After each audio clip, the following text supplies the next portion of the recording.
Before we begin tonight's journey into one of the most fascinating and disturbing chapters of Cold War history, I want to thank Dogface680 for suggesting this topic. Your recommendation led me down a rabbit hole of declassified documents, bizarre testimony, and questions that still don't have answers. This one's for you. During the height of the Cold War, when nuclear annihilation hung over humanity like a storm cloud ready to break, the world's superpowers raced to develop weapons that could shift the balance of power, missiles that could cross continents in minutes, satellites that could photograph license plates from orbit, chemical agents that could incapacitate entire cities, psychological warfare techniques that could break the human mind without leaving a mark. But buried within the classified budgets of American intelligence agencies, hidden beneath layers of bureaucratic obfuscation and security clearances that few people even knew existed, was something far stranger. A program exploring whether the human mind itself could be weaponized, whether consciousness could pierce walls, cross continents, and see what satellites could not. At the centre of this program was a man named Ingo Swann, an artist, a psychic, a researcher who moved between the worlds of creative expression and scientific inquiry with an ease that made him both fascinating and suspect. And according to some, the person who discovered that humanity was not alone in the universe. The question that lingers decades later is simple, yet chilling. What did Ingo Swann see that forced the government to classify his work? And if his claims were true, who or what was watching him back? This is the story of a man who looked beyond Earth and found something looking back.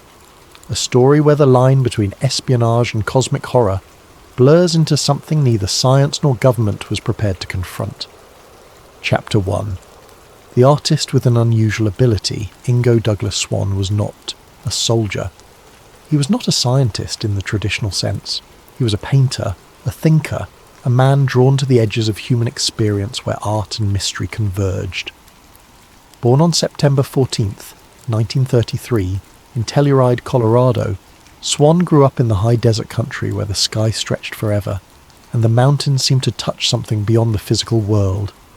His childhood was marked by vivid dreams, premonitions that came true with unsettling frequency, and a persistent feeling that reality was far stranger than the adults around him were willing to admit.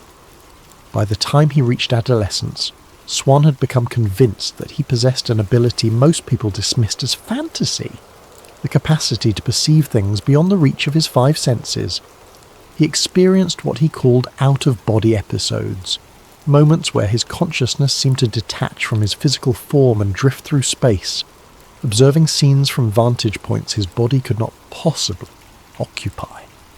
He saw distant places with perfect clarity. He knew things he had no logical way of knowing. And unlike many people who experience such phenomena and dismissed them as dreams or imagination, Swann paid attention. He took notes. He began to wonder if what he was experiencing might be real.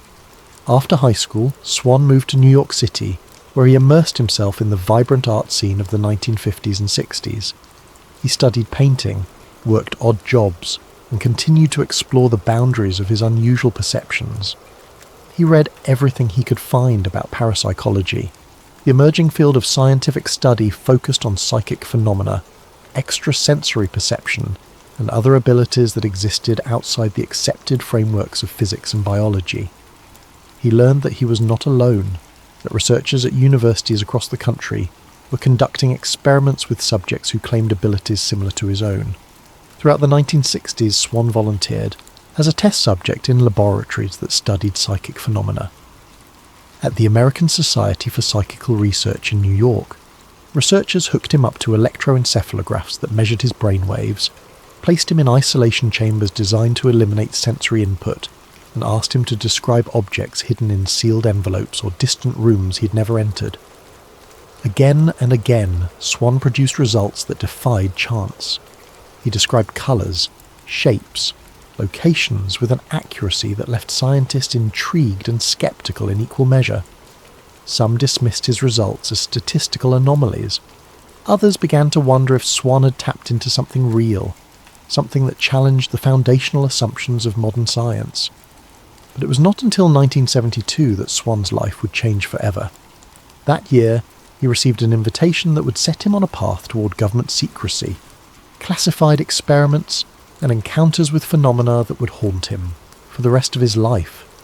He was invited to participate in experiments at one of the most respected research institutions in the United States, the Stanford Research Institute in Menlo Park, California. What began as academic curiosity would soon attract the attention of people far more powerful than university researchers, people who wore badges instead of lab coats, people who worked in buildings with no names and answered to agencies that operated in the shadows, people who understood that if Ingo Swann could do what he claimed, the implications for national security were staggering. Chapter 2. The Stanford Research Institute. Stanford Research Institute, known simply as SR, was a non-profit research centre originally affiliated with Stanford University, until it became an independent entity in 1970. By the early 70s, SRI had built a formidable reputation for tackling unconventional problems that other institutions considered too risky, too speculative, or too far outside the mainstream. They pioneered work in advanced computing, artificial intelligence, satellite technology, and yes, parapsychology. It was here, in a nondescript building that could have housed any number of mundane research projects, that physicists Harold Puthoff and Russell Targ established a laboratory dedicated to studying what they carefully called anomalous cognition, the ability of the human mind to perceive information without using the known senses. Harold Puthoff was a laser physicist with an impressive academic pedigree. He had worked on classified government projects involving advanced optics and quantum mechanics, and he understood the importance of rigorous scientific methodology when venturing into controversial territory. Russell Targ, equally credentialed, shared his fascination with the mysteries of consciousness and the possibility that human perception extended beyond the biological limits of eyes, ears, and nervous systems. Together they crafted a research program designed to test psychic claims under conditions that would satisfy even the most skeptical observer. Double-blind protocols, independent judges, statistical analysis, everything documented, everything controlled. When Ingo Swann arrived at SRI in the spring of 1972, the researchers were cautious but curious. Swann did not present himself as a mystical guru or a carnival fortune-teller. He spoke in the measured tones of someone who had spent years thinking critically about his own experiences. He acknowledged uncertainty. He insisted on scientific rigour. And most importantly, he was willing to be tested under any conditions the researchers proposed. In one of the earliest experiments, Swann was asked to describe the contents of a box placed on a high shelf, far out of his line of sight and far enough away that no subtle visual cues could help him. The box was sealed, its contents known only to one researcher who remained outside the testing room. Swann sat quietly, closed his eyes, and entered a state of relaxed concentration that he had cultivated over years of practice. He described the process as allowing his awareness to drift upward, as if his consciousness could separate from his body and float freely through space like smoke rising from a candle. After several minutes of silence, he began to speak. He described a small object, metallic, wings, a moth, he said, with wings spread wide. The shape was precise in his mind, the texture of the metal, even the slight tarnish on the surface. When the box was opened, the researchers found exactly that. A metallic moth pin, wings spread in flight, tarnished at the edges. The probability of guessing such a specific object was vanishingly small. The experiments continued, growing more sophisticated and more tightly controlled. Swann was given geographic coordinates, random latitude and longitude points selected by computer and unknown to anyone in the testing room. He was asked to describe what existed at those locations. No maps, no context, just numbers representing points on the Earth's surface. Swann would enter his meditative state, focus on the coordinates, and begin to report impressions. A coastal area, buildings clustered near water, industrial structures, cranes, the smell of salt air, the sound of machinery. When the researchers cross-referenced his descriptions with satellite images and on-site photographs obtained days or weeks later, the correlations were undeniable. Swann was perceiving distant places with an accuracy that could not be explained by chance, prior knowledge, or any conventional means of information transfer. His descriptions were not perfect, but they contained enough specific, verifiable details to convince Puthoff and Targ that something extraordinary was happening. They documented everything. They published preliminary papers in peer-reviewed journals. They invited colleagues from other institutions to observe and participate in the experiments. And slowly, inevitably, word of their work began to spread beyond the academic world. It reached the desks of analysts at the Central Intelligence Agency, men and women whose job was to identify potential advantages in the endless chess game of Cold War espionage. It reached officials at the Defense Intelligence Agency, who understood that even a small edge in intelligence gathering could mean the difference between victory and catastrophe. If what Ingo Swann was doing was real, if it could be replicated and refined, the implications were staggering. Espionage without agents, surveillance without satellites, a spy who could see into the Kremlin without ever leaving American soil, a weapon that left no trace and could not be defended against. Chapter 3. The Birth of Remote Viewing. By 1973, the experiments at SRI had evolved into something far more structured and systematic. Ingo Swann, working closely with Puthoff and Targ, began to formalise the process he had been using instinctively for years. He wanted to strip away the mysticism, the vague language, the subjective interpretations that plagued parapsychology, and made it easy for skeptics to dismiss. What emerged was a protocol he called remote viewing, a step-by-step method that allowed an individual to perceive and describe a distant or unseen target based solely on geographic coordinates or a randomized reference number. The method was deceptively simple, but it required discipline and training. A viewer would be given a set of coordinates or an abstract identifier, something with no inherent meaning that could not provide any clues about the target's nature or location. They would then enter a relaxed, meditative state, clearing their mind of expectations and preconceptions. The goal was not to think or analyse, but to allow impressions to surface naturally. Images, sensations, emotions, fragments of information that seemed to arrive from nowhere and everywhere at once. The viewer would sketch what they saw, describe textures, colours, temperatures, the overall gestalt of the target. They were instructed not to analyse or interpret their impressions, not to jump to conclusions about what they were viewing. If they sensed water, they reported water. If they sensed metal, they reported metal. The raw data would be recorded exactly as perceived, and only later would analysts compare the viewer's impressions with the actual target to assess accuracy. What made remote viewing different from traditional psychic claims was its emphasis on replicability, structure, and testability.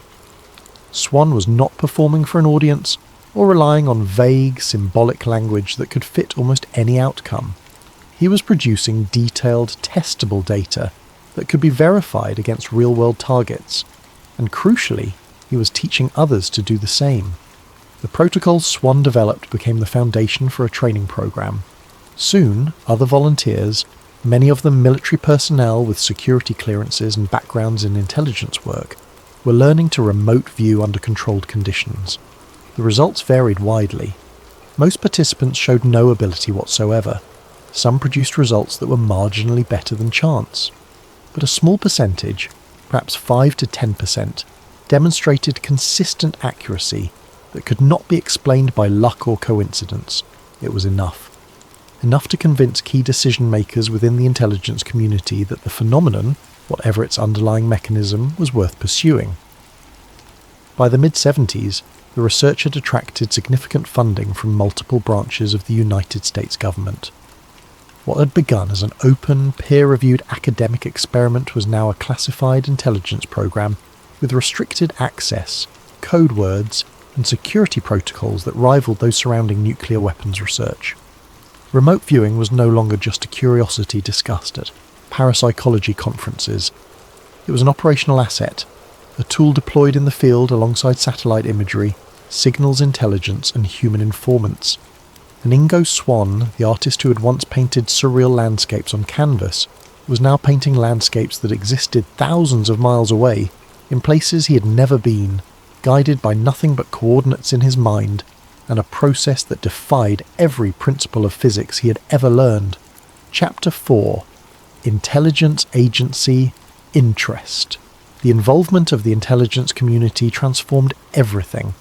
What had been an open, collegial research project at Stanford Research Institute, with findings published in scientific journals and discussed at academic conferences, became a classified operation buried within the black budget of the Department of Defense.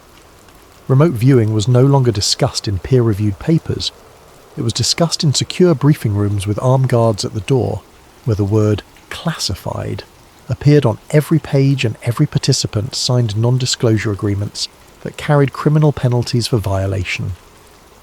The program attracted interest from multiple agencies, each with its own agenda and its own ideas about how psychic espionage could be utilised. The Central Intelligence Agency wanted to know if remote viewing could locate Soviet missile installations hidden beneath camouflage and deception. The Defense Intelligence Agency wanted tactical intelligence, the movements of enemy troops, the contents of weapons facilities, the plans being discussed in rooms that no satellite could penetrate. The Army wanted to explore whether remote viewing could provide battlefield advantages, identifying ambush sites or locating prisoners of war. Initial assessments were cautiously optimistic. Some sessions produced remarkable hits, descriptions that aligned so closely with verified targets that even hardened skeptics within the intelligence community were forced to reconsider their assumptions. A remote viewer would describe a facility with specific architectural features, unusual equipment, and a distinctive geographic setting. Days or weeks later, satellite imagery or human intelligence would confirm those details.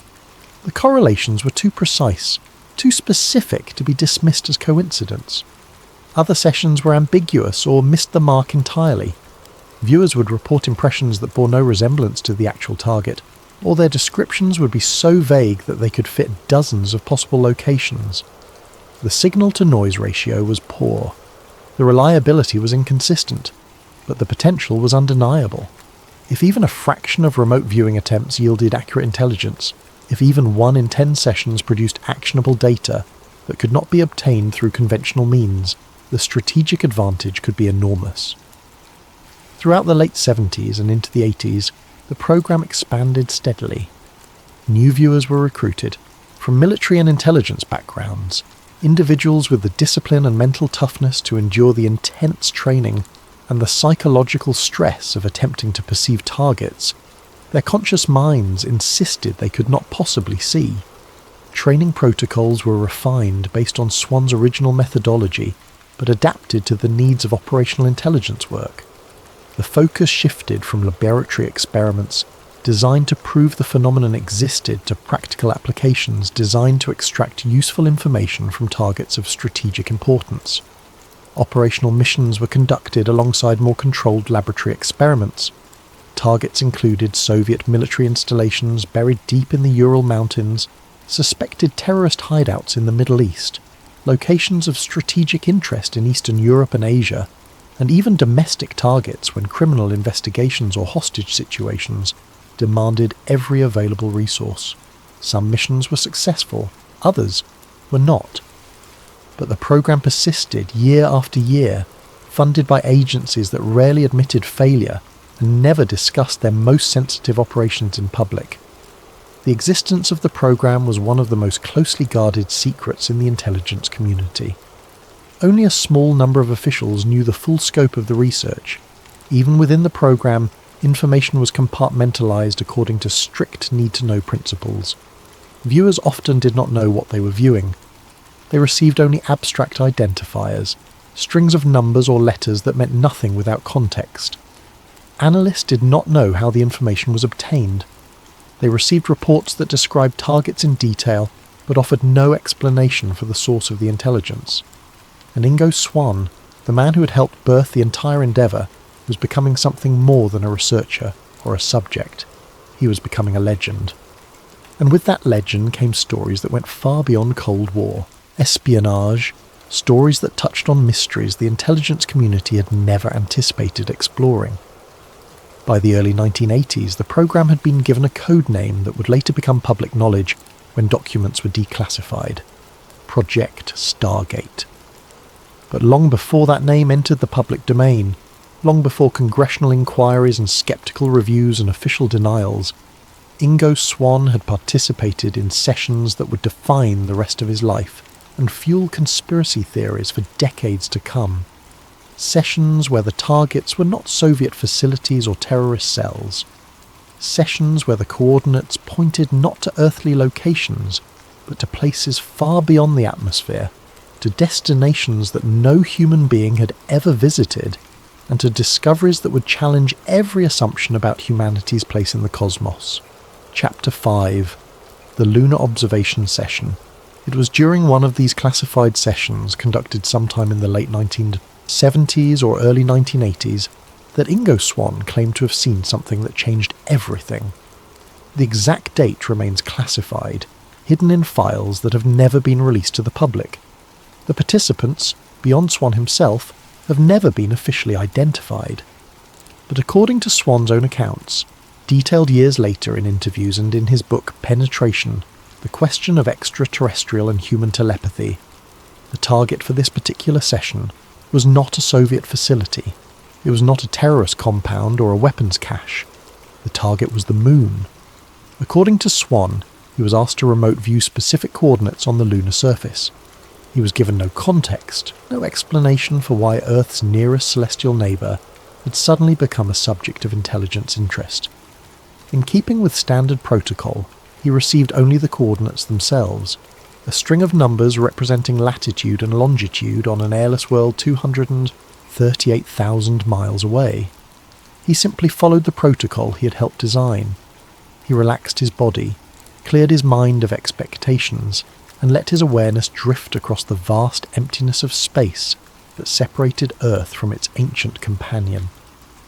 What he reported was extraordinary and terrifying. Swann described structures, not natural formations, not craters worn smooth by billions of years of meteorite impacts, not mountains or valleys shaped by ancient volcanic activity. He described towers, geometric shapes that seemed artificial, deliberate, constructed by intelligence and purpose. He sketched domes and what appeared to be machinery, objects that resembled installations or bases or facilities designed for habitation and operation. He reported lights, not the reflected sunlight glinting off rocky surfaces, but lights that seemed to be generated from within structures, lights that suggested power sources and activity.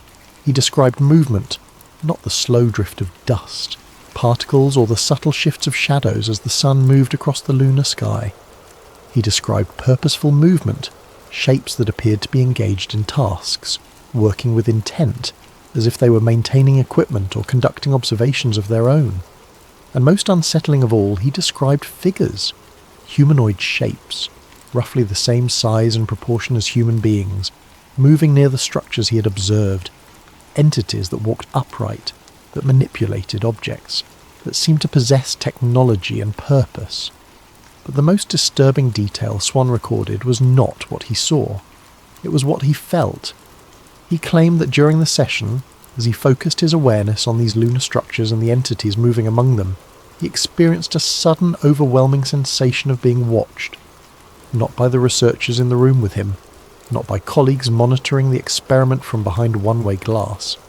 He felt observed by the entities he was viewing, as if, in the act of perceiving them, he had drawn their attention across the void, as if they possessed their own form of awareness, sophisticated enough to detect his remote viewing consciousness, to recognize it as an intrusion, and to respond. Swann described the feeling as visceral and immediate, like walking into a room and realizing too late that someone inside has noticed your presence, a shift in attention, a change in the atmosphere. He reported that the entities on the moon, whatever they were, turned toward him. Not physically perhaps, but psychically. Their awareness focused on the point in space where his consciousness was observing. And in that moment, Swann realized with absolute certainty that he had been detected, that his presence, invisible and immaterial, had nonetheless been perceived by intelligences that understood exactly what he was doing. The experience shook him profoundly. He opened his eyes, disoriented and disturbed, and attempted to convey what he had experienced to the officials present during the session. According to his later accounts, their reaction was immediate and intense. Notes were taken with unusual urgency. The session was classified at a level higher than previous experiments. Security protocols were reviewed and tightened, and Swann was told, in language that left no room for misunderstanding, that he was not to discuss what he had seen with anyone outside the program. Not colleagues, not family, not even other remote viewers who lacked the appropriate clearances. For years, Swann honoured that request. He continued his work with the remote viewing program, training new participants, refining protocols, and conducting additional sessions on targets that range from earthly to cosmic. But the memory of that lunar session haunted him. The image of those structures, those entities, and the terrible certainty that they had known he was there. Eventually, after he retired from classified work and the program itself had been officially shut down, Swann broke his silence. He shared the story with researchers, journalists, and anyone willing to listen. His claims would become a cornerstone of extraterrestrial conspiracy theories, a narrative suggesting that humanity's greatest secret was not hidden in underground bases in the Nevada desert or beneath the ice of Antarctica. It was hidden in plain sight, 238,000 miles above our heads, on the surface of the moon, waiting to be discovered by anyone with the courage to look and the ability to see. Chapter 6. They Knew I Was There. Claim. In the years following his retirement from classified government work, Ingo Swann elaborated on the lunar session with a clarity and consistency that only deepened the mystery surrounding his claims. In interviews, lectures, and in his 1998 book Penetration, he described the moment of contact not as a visual event, but as a psychic one, an experience that transcended the normal boundaries of perception and touched something fundamental about the nature of consciousness itself. Swann compared the sensation to walking alone down a dark street at night and suddenly feeling the presence of another person behind you, not seeing them, not hearing their footsteps, but knowing with absolute certainty that you're no longer alone, that something or someone is watching you with focused attention. He claimed that the entities on the moon possessed a form of awareness sophisticated enough, refined enough, to perceive his remote viewing consciousness as it observed them. They were not passive subjects under observation, like specimens in a laboratory, or animals in the wild unaware of the researchers documenting their behaviour. They were active participants, aware of being watched, and capable of responding to that awareness. This claim became one of the most controversial and most discussed aspects of Swann's entire story. Skeptics dismissed it immediately as fantasy, the result of an overactive imagination, psychological suggestion from handlers who may have hinted at extraterrestrial possibilities, or the inevitable distortions that creep into human memory over time. They pointed out that Swann did not publish his account until nearly 20 years after the alleged event, plenty of time for details to shift, for embellishments to creep in, for the boundaries between experience and interpretation to blur. But within certain circles, particularly among those who believed in extraterrestrial presence, government cover-ups, and the hidden capabilities of human consciousness, Swann's account became foundational evidence. If true, if even partially accurate, it suggested that remote viewing was not merely a tool for espionage. It was a form of contact, a way of reaching out across the void and interacting with intelligences that existed beyond the reach of conventional technology. It meant that consciousness itself was a bridge between worlds, between species, between dimensions of existence that science had barely begun to comprehend. Swann also suggested, in carefully worded passages that hinted at knowledge he could not fully disclose, that the entities were not surprised by his presence, that their reaction, while immediate, was not one of shock or alarm but of recognition, as if they had encountered this kind of observation before, as if they were accustomed to being monitored by minds reaching out across the emptiness of space, probing their activities, watching their movements. This raised an even more disturbing question. one that Swann himself seemed reluctant to explore in depth. If they knew he was there, if they had experienced this before, then who else had been watching them? Were there other remote viewers, other consciousness-based intelligences, observing the moon from locations Swann could not imagine? And if they were aware of Earth, of humanity, of the intelligence programs and secret experiments being conducted in underground laboratories and fortified research facilities, what else did they know? What were they waiting for? Swann hinted that the lunar session was not an isolated incident. He suggested, without providing specifics that would violate his security oaths, that other viewers had encountered similar phenomena. That the moon was not the only location where remote viewing had detected signs of non-human intelligence. That the program's leadership, once they realised what their trained psychics were finding, had been forced to confront possibilities that went far beyond the original mission parameters of Cold War espionage. The implications were staggering, and according to Swann, the government response was to bury the findings under layers of classification so deep that even most program participants never learned what had been discovered. Chapter 7. Government Reaction. According to Swann's account, the response from his government handlers following the lunar session was swift, decisive, and deeply unsettling.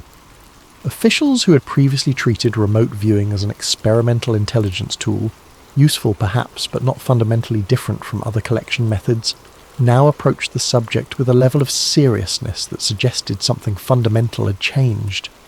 Security protocols, already strict, were tightened further.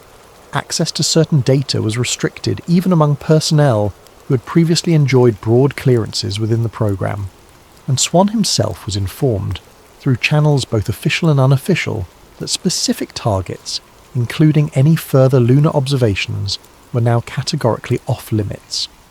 Swann claimed that he was warned, subtly but unmistakably, about discussing the session with colleagues, friends, family, or anyone who lacked the appropriate need-to-know authorization. The message was delivered not through formal written orders, which could be leaked or subpoenaed, but through quiet conversations, through changes in assignment patterns, through the sudden unavailability of certain facilities and personnel. The message was clear. What he had seen was not merely classified in the conventional sense, where secrecy protected operational methods or sources. It was sensitive in a way that transcended normal categories of classification. It touched on something the government, or at least certain elements within the government, did not want examined too closely. Something that challenged fundamental assumptions about human isolation in the cosmos, and the true scope of intelligence activities being conducted at the highest levels of secrecy. Years later, researchers attempting to trace the history of Project Stargate and related remote viewing programs found gaps in the declassified record that seemed deliberate rather than accidental. Certain sessions were referenced in documents, listed in activity logs and funding requests but never described in detail. Target lists included entries marked with alphanumeric codes that led nowhere, that could not be cross-referenced with any known intelligence priorities or operational missions. When researchers requested additional information through Freedom of Information Act procedures, they received responses claiming that no responsive documents existed, or that relevant files had been destroyed according to standard retention schedules. Former program participants, when asked directly about specific missions or unusual targets, often declined to comment. Some cited security oaths that remained in force decades after their government service had ended. Others expressed personal discomfort with the subject matter, suggesting that certain experiences could not be easily discussed or explained. A few hinted that the public narrative about remote viewing, the story told in declassified documents and official statements, was incomplete at best and deliberately misleading at worst. Some conspiracy theorists believe these gaps are evidence of compartmentalization, a deliberate effort to separate the most extraordinary findings from the publicly acknowledged research. That the remote viewing program was not one program but several, layered within each other like nested boxes, with the innermost layers devoted to targets that could never be disclosed, extraterrestrial installations, non-human intelligence, interdimensional phenomena, and the true scope of humanity's cosmic situation.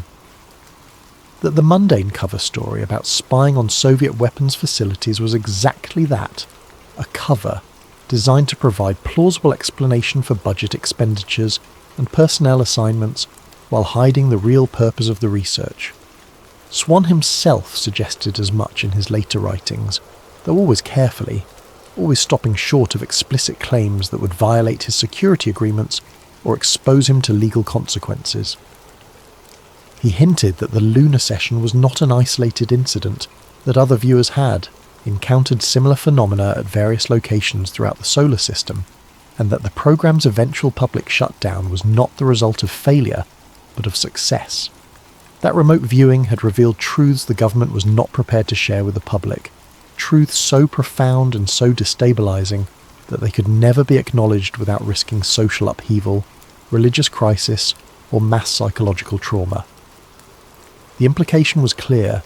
The remote viewing program had discovered that Earth was not alone, that intelligent life existed elsewhere in the solar system, possibly on multiple worlds, that these intelligences were aware of humanity and were monitoring our development with purposes that remained unclear, and that the government, faced with this knowledge, had made a deliberate decision to bury the findings, to classify them so deeply that they might never see light, and to continue the program in absolute secrecy, using the most trusted personnel and the most secure facilities, far from public oversight or democratic accountability. Chapter 8. The Jupiter Mission. But the lunar session, as extraordinary as it was, represented only one data point in a larger pattern of anomalous remote viewing results that seemed to transcend the limitations of conventional intelligence gathering. Another incident, occurring earlier in the program's history but equally significant, involved the planet Jupiter, and a prediction that would later be verified by scientific observation in a way that left even skeptics struggling to explain Swann's accuracy. In April of 1973, years before the Voyager probes launched toward the outer solar system, Ingo Swann participated in a remote viewing experiment at Stanford Research Institute that targeted the planet Jupiter. At the time, astronomers understood Jupiter primarily through telescopic observation and theoretical models based on its mass, composition, and gravitational effects on surrounding bodies. The planet was known to possess a thick atmosphere of hydrogen and helium, powerful magnetic fields that trapped charged particles in radiation belts, and a system of large moons that had been observed since Galileo first pointed a telescope at the night sky in 1610. But the fine details of Jupiter's structure, the precise nature of its atmospheric dynamics, and the full extent of its magnetic environment remained largely speculative. Swann was given the coordinates of Jupiter, translated into a format consistent with remote viewing protocols, and asked to describe what he perceived. He entered his meditative state, the same relaxed concentration he had used in hundreds of previous sessions, and began to report impressions. He described swirling atmospheric patterns, vast storm systems that dwarfed anything on Earth, lightning discharges of extraordinary power. He reported intense magnetic fields that twisted and compressed the space around the planet, creating zones of radiation that would be lethal to any unprotected spacecraft or living organism. And then he reported something unexpected, something that had not been predicted by any widely accepted astronomical theory at the time: a ring system. Thin, faint bands of material encircling the planet, composed of dust and small particles that reflected very little light, making them essentially invisible to Earth-based telescopes operating in the early 1970s. Swann described these rings in his session notes, sketching their approximate position and structure, their tenuous nature compared to the brilliant, obvious rings of Saturn. For years, this claim remained untestable. The technology to observe Jupiter's environment in sufficient detail simply did not exist. But in 1979, 6 years after Swann's remote viewing session, the Voyager 1 spacecraft reached Jupiter after a journey of more than 18 months. As the probe approached the giant planet, its cameras captured images that stunned the astronomical community. Jupiter possessed a ring system, exactly as Swann had described: thin, faint, composed of fine particles, and located precisely where Swann had indicated in his sketches and written descriptions. The discovery sent shockwaves through both the scientific and parapsychological communities. How could Swann have known? What mechanism could possibly explain his accurate description of a planetary feature that would not be photographed for another 6 years? Skeptics argued that Swann could have extrapolated the existence of rings based on theoretical models or previous knowledge of Saturn's ring system. Perhaps, they suggested, he had read speculative papers proposing that other gas giants might possess rings similar to Saturn's. Perhaps his description was vague enough that it could be retrofitted to match almost any discovery. But careful review of Swann's original session notes recorded in 1973 and witnessed by multiple researchers at Stanford Research Institute revealed that his description was neither vague nor based on existing theory. No widely accepted scientific model predicted Jupiter's rings at the time Swann described them. Most astronomers believed that if Jupiter possessed rings, they would have been detected by that point through careful telescopic observation. The fact that the rings were too faint and tenuous to be seen from Earth was itself a surprise, and Swann's description captured that quality precisely. For believers in remote viewing, the Jupiter session became one of their most compelling pieces of evidence. It demonstrated, they argued, that the phenomenon was real, that consciousness could genuinely extend beyond the body and perceive distant realities with accuracy that transcended any known form of information transfer.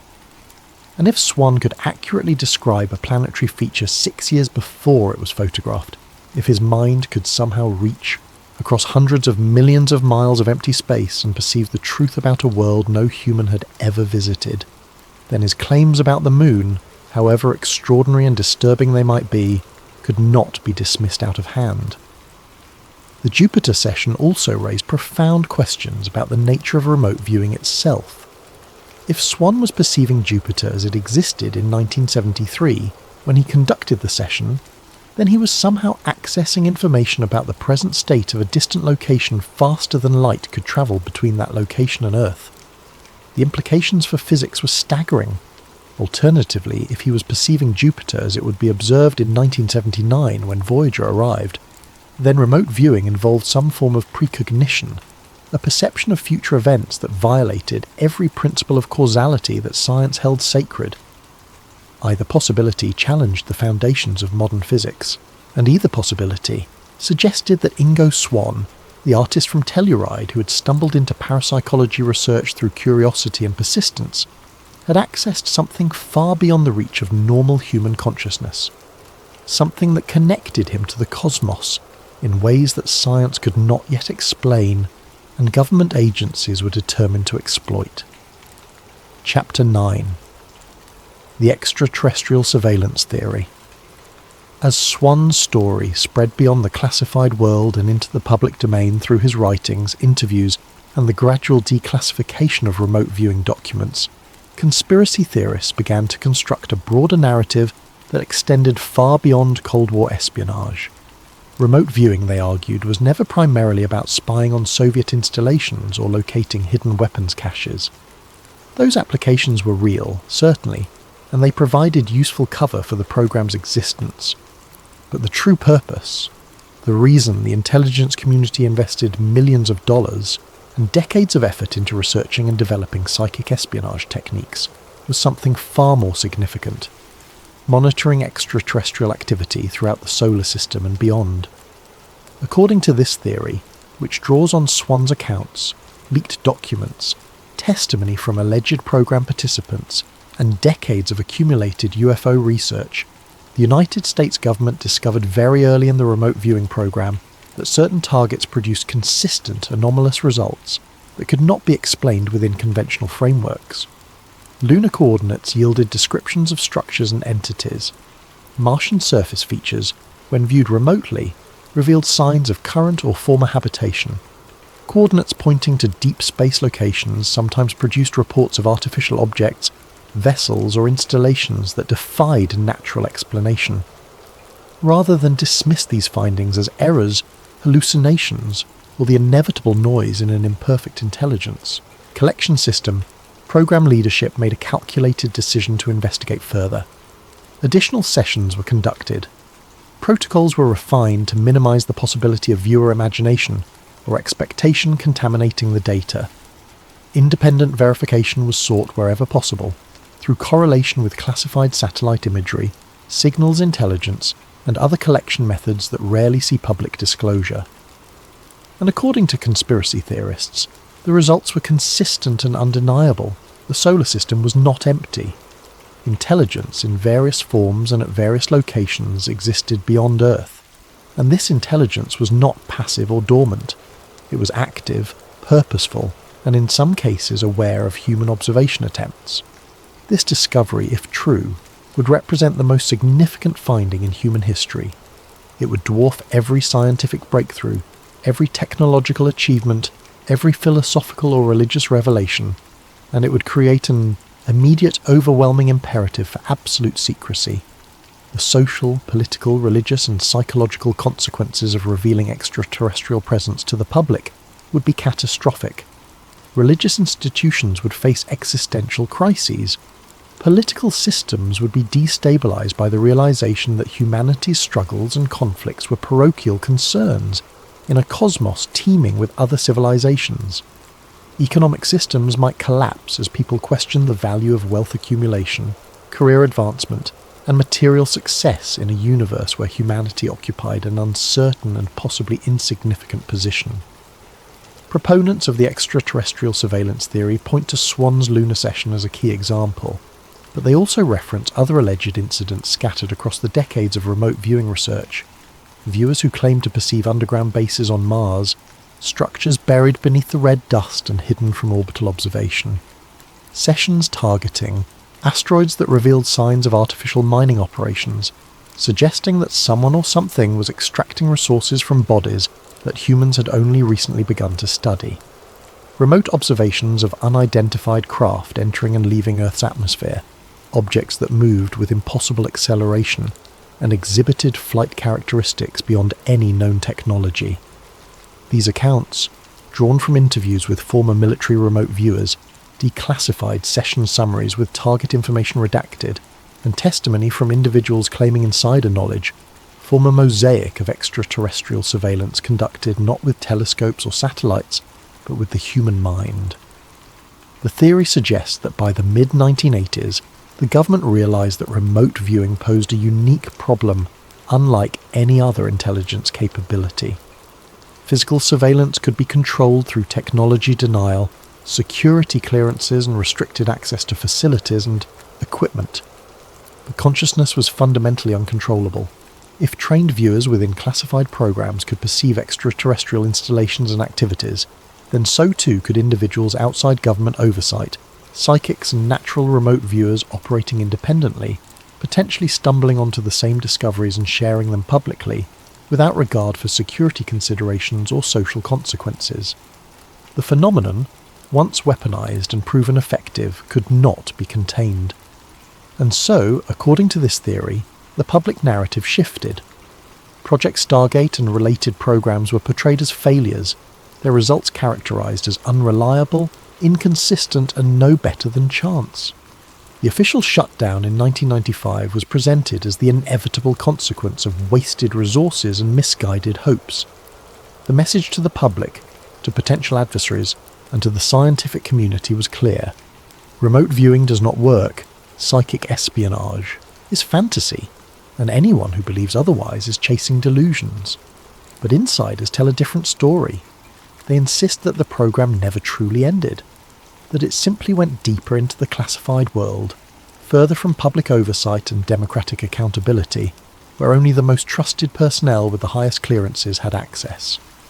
Where the targets were no longer just earthly locations but extended throughout the solar system and potentially beyond. Where the mission had evolved from tactical intelligence gathering to strategic monitoring of non-human civilizations whose capabilities, intentions, and very existence represented the most closely guarded secret in human history. Chapter 10. Why the program was shut down. In November of 1995, after nearly 2 decades of classified research and operational deployment, the Central Intelligence Agency released a public statement announcing the termination of Project Stargate and all associated remote viewing programs. An independent review had been conducted by the American Institutes for Research, a respected non-profit organisation specialising in behavioural and social science research. The review examined the programme's history, methodology and results, and concluded that remote viewing had not provided actionable intelligence of sufficient quality or reliability to justify continued funding. The report acknowledged that some remote viewing sessions had produced intriguing correspondences between viewer descriptions and actual target characteristics, but it attributed these successful sessions to vague language that could fit multiple interpretations, subjective scoring by judges who might unconsciously favour positive results, and simple statistical chance. Over hundreds or thousands of sessions, the reviewers argued, some would inevitably produce apparent hits purely by accident. When controlled more rigorously, when protocols were tightened to eliminate ambiguity and bias, the accuracy of remote viewing degraded to chance levels. The official conclusion was unequivocal and damning. Remote viewing was not a viable intelligence tool. Its results were too inconsistent, too unreliable, and too heavily dependent on subjective interpretation to provide the kind of concrete, actionable information that intelligence agencies required. The program had been an interesting experiment, perhaps worth pursuing in an era of Cold War desperation, when any potential advantage seemed worth exploring. But after decades of research and millions of dollars in investment, it was time to acknowledge failure and redirect resources toward more productive intelligence collection methods. For many people, both within the intelligence community and among the general public, this was the end of the story. A Cold War experiment that had chased an unlikely solution in desperate times and come up empty. Another example of the government funding speculative research that turned out to be a dead end. The programme's existence, once declassified and acknowledged, became a historical curiosity, a footnote in the larger story of American intelligence activities during the nuclear standoff with the Soviet Union. But for others, particularly those who had participated in the programme or studied its history in depth, the official narrative felt incomplete. Deliberately so. They pointed to inconsistencies and contradictions in the public record that suggested something more complex than simple failure. First, the timeline itself raised questions. Remote viewing research had been conducted operationally for over 20 years, funded by multiple agencies with different missions and priorities. The Defense Intelligence Agency alone had maintained a dedicated remote viewing unit at Fort Meade, Maryland, for more than a decade, assigning trained viewers to operational targets that range from hostage locations to weapons facilities to the movements of terrorist organizations. Would the intelligence community really invest so heavily, for so long, in a capability that produced no useful results? Agencies notorious for ruthlessly cutting programs that fail to deliver. Second, declassified documents revealed that remote viewing had been used in hundreds of operational missions, not just laboratory experiments. Viewers had been tasked with finding lost aircraft, locating kidnapping victims, describing the interiors of foreign facilities that could not be accessed through conventional means. Some of these missions had produced results that operational personnel found valuable enough to act upon. If the program was truly ineffective, why had it been deployed operationally so extensively?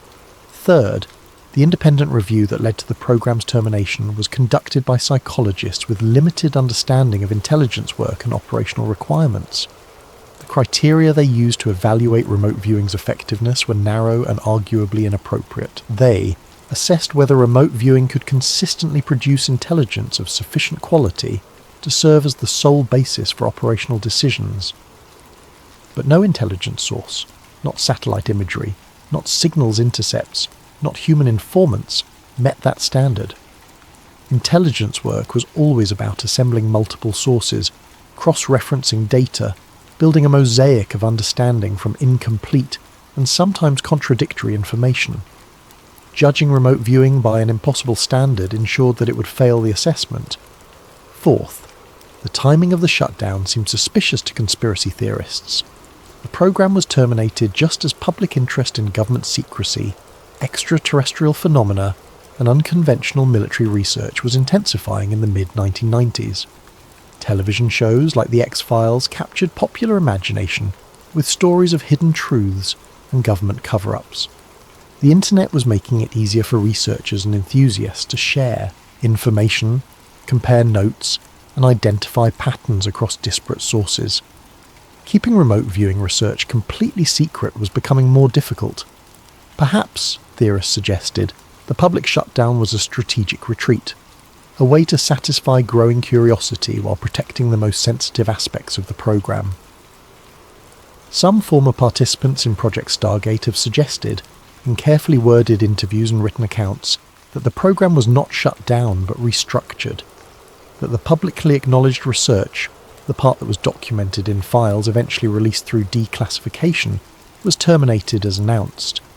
But the most promising aspects, the sessions that produced results too accurate to be chance, the targets that revealed information too sensitive for public disclosure, were transferred to more secure programs operating under different code names and different organisational structures.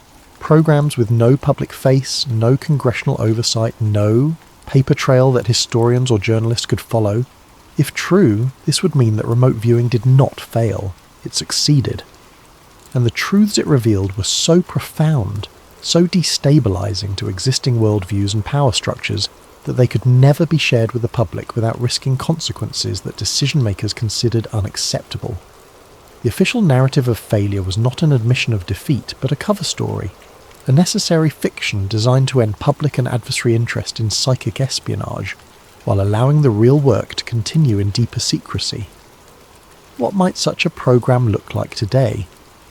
According to conspiracy theorists, it would be small, highly compartmentalised, staffed by the most talented remote viewers identified over decades of research, and supported by advanced analysis techniques that combine psychic data with conventional intelligence sources. Its targets would not be tactical or operational in the conventional sense.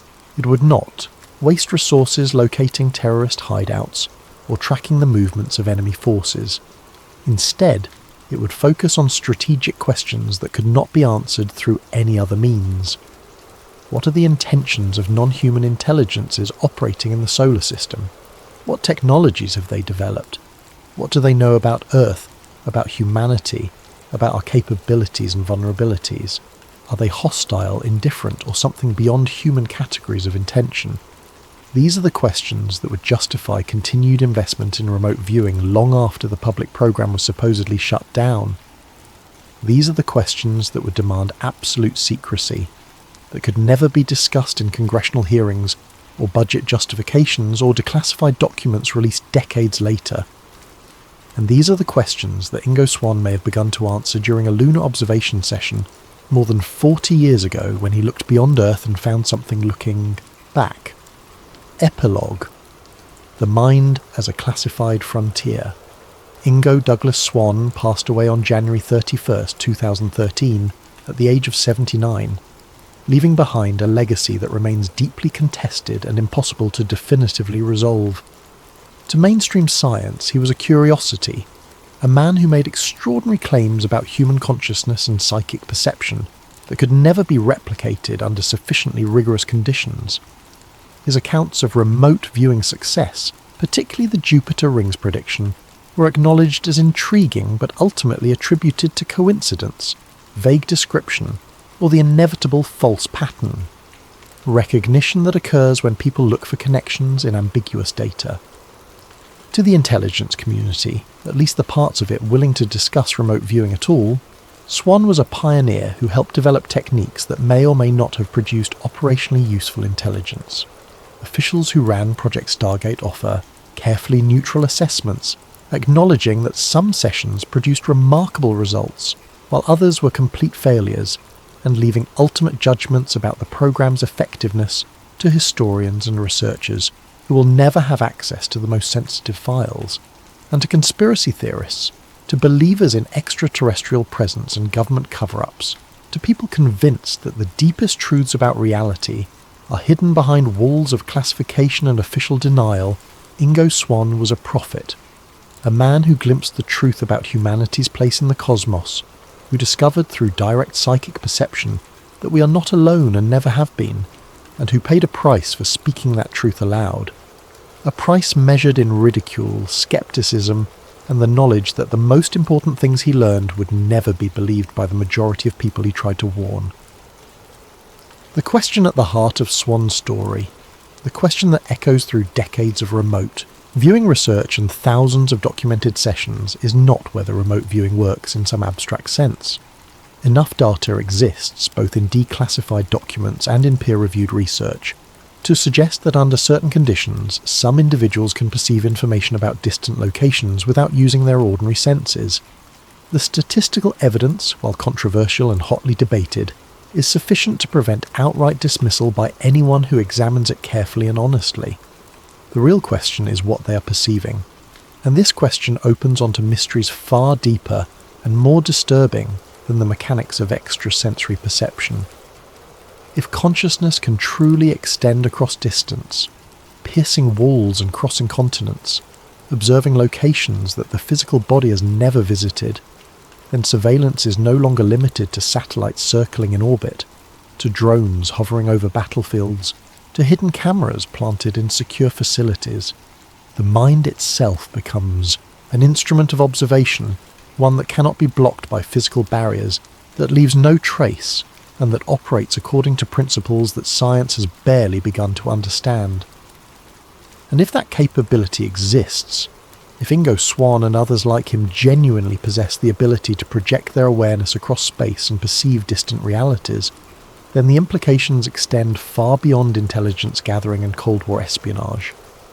Because if Swann was right, if his account of the lunar observation session was accurate, if he truly saw artificial structures and humanoid entities on the surface of the moon, and felt their awareness focus on his psychic presence, then humanity is not alone in the universe. More unsettling still, we are not unobserved. Whatever exists on the moon, whether it maintains installations on Mars or mines, asteroids in the belt between Mars and Jupiter, whether it operates vast structures in the clouds of Jupiter, or monitors Earth from locations we have never imagined, it knows we are here. It has known for a long time, perhaps for all of human history, perhaps since before humans existed, watching our planet from the beginning, observing the slow evolution of intelligence on a small world in an unremarkable star system. And if entities capable of detecting psychic observation exist, if they responded to Swann's remote viewing with immediate awareness and attention, then perhaps the Cold War experiment in consciousness-based espionage did not just reveal secrets about Soviet military installations or terrorist hideouts. Perhaps it revealed something far more fundamental about the nature of reality itself. That the frontier of consciousness is not empty, that when human minds reach out beyond the limitations of their bodies, searching for distant truths and hidden knowledge, they enter a domain already occupied by other forms of intelligence. Minds that may be biological or technological or something between or beyond those categories. Minds that possess capabilities and intentions that humans can barely comprehend. Minds that have been watching Earth long before we developed the technology to watch them back. The idea is terrifying in its implications. It suggests that human civilization, with all its wars and achievements, its art and science and philosophy, has unfolded on a stage that was never empty. That our most private thoughts and our most closely guarded secrets are not private at all.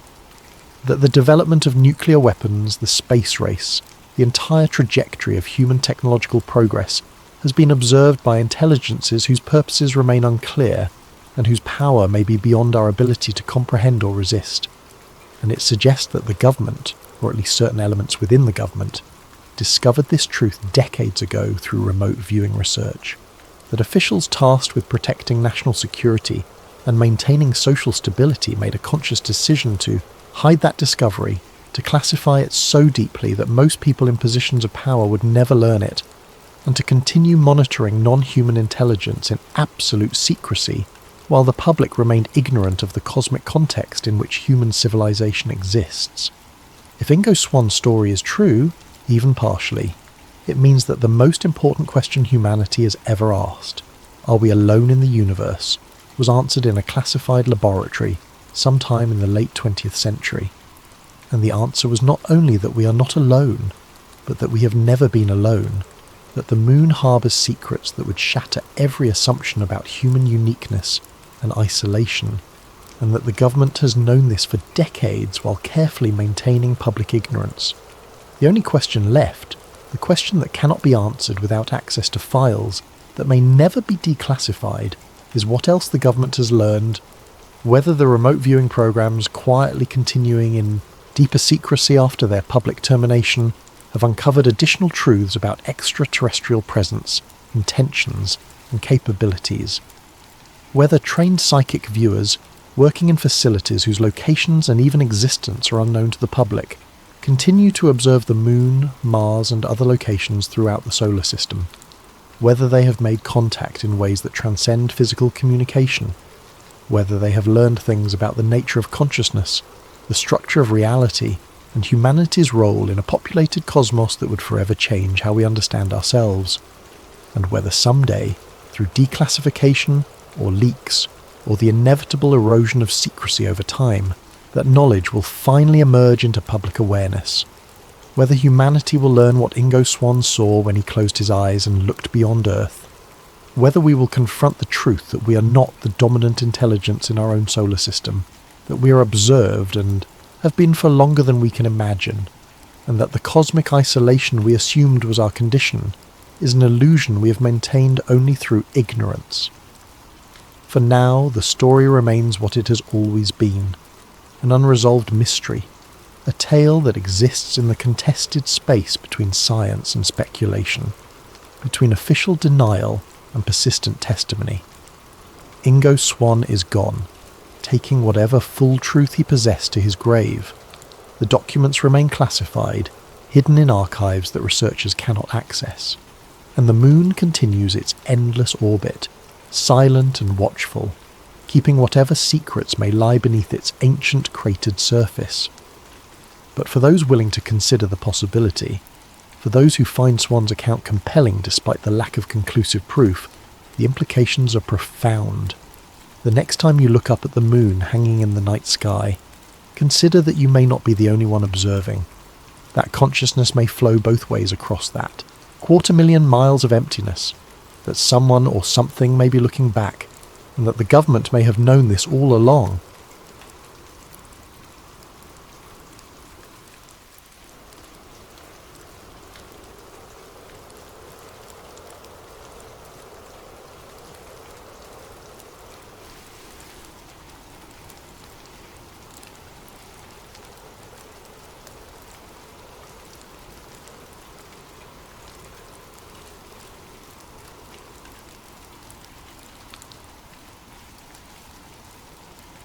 Before we begin tonight's journey into one of the most quietly persistent questions in conspiracy research, I want to ask for your support. If you're enjoying this content, using your hype points on this video helps the channel more than you could possibly know. It truly makes a difference in keeping these stories coming to you. If you're listening on Spotify, leaving a review helps out tremendously as well, and if you feel like it, drop a comment letting us know what time it is where you are and where in the world you're listening from. We absolutely love seeing where everyone is tuning in. Finally, if you enjoy what we do here, consider subscribing. It means everything. Now, let's get into tonight's story. This investigation was inspired by suggestions from Unanimous 69 and Todd Rockwell. Thank you both for bringing this topic to our attention. The sky doesn't make noise when you look at it. It doesn't resist observation. It simply exists, vast and indifferent, exactly as it has always appeared to be. But somewhere in the archives of human thought, buried beneath centuries of scientific consensus and cultural agreement, there exists a question that refuses to disappear completely. What if everything we believe about the sky is wrong? Not metaphorically wrong, not philosophically incomplete, actually structurally, fundamentally wrong. The thought arrived on a Tuesday evening, unremarkable in every way except for the conversation that wouldn't leave my mind. I had been reading through old cosmological texts, the kind of material that rarely surfaces in modern education, but exists in abundance if you know where to look. Religious manuscripts, ancient astronomical records, pre-scientific descriptions of the universe written by cultures separated by thousands of miles and centuries of time, and they all said the same thing. The sky, according to these sources, was solid, not metaphorically firm in its permanence but physically solid, a structure, barrier, a ceiling that separated the world we inhabit from something else entirely. I dismissed it immediately. Of course I did.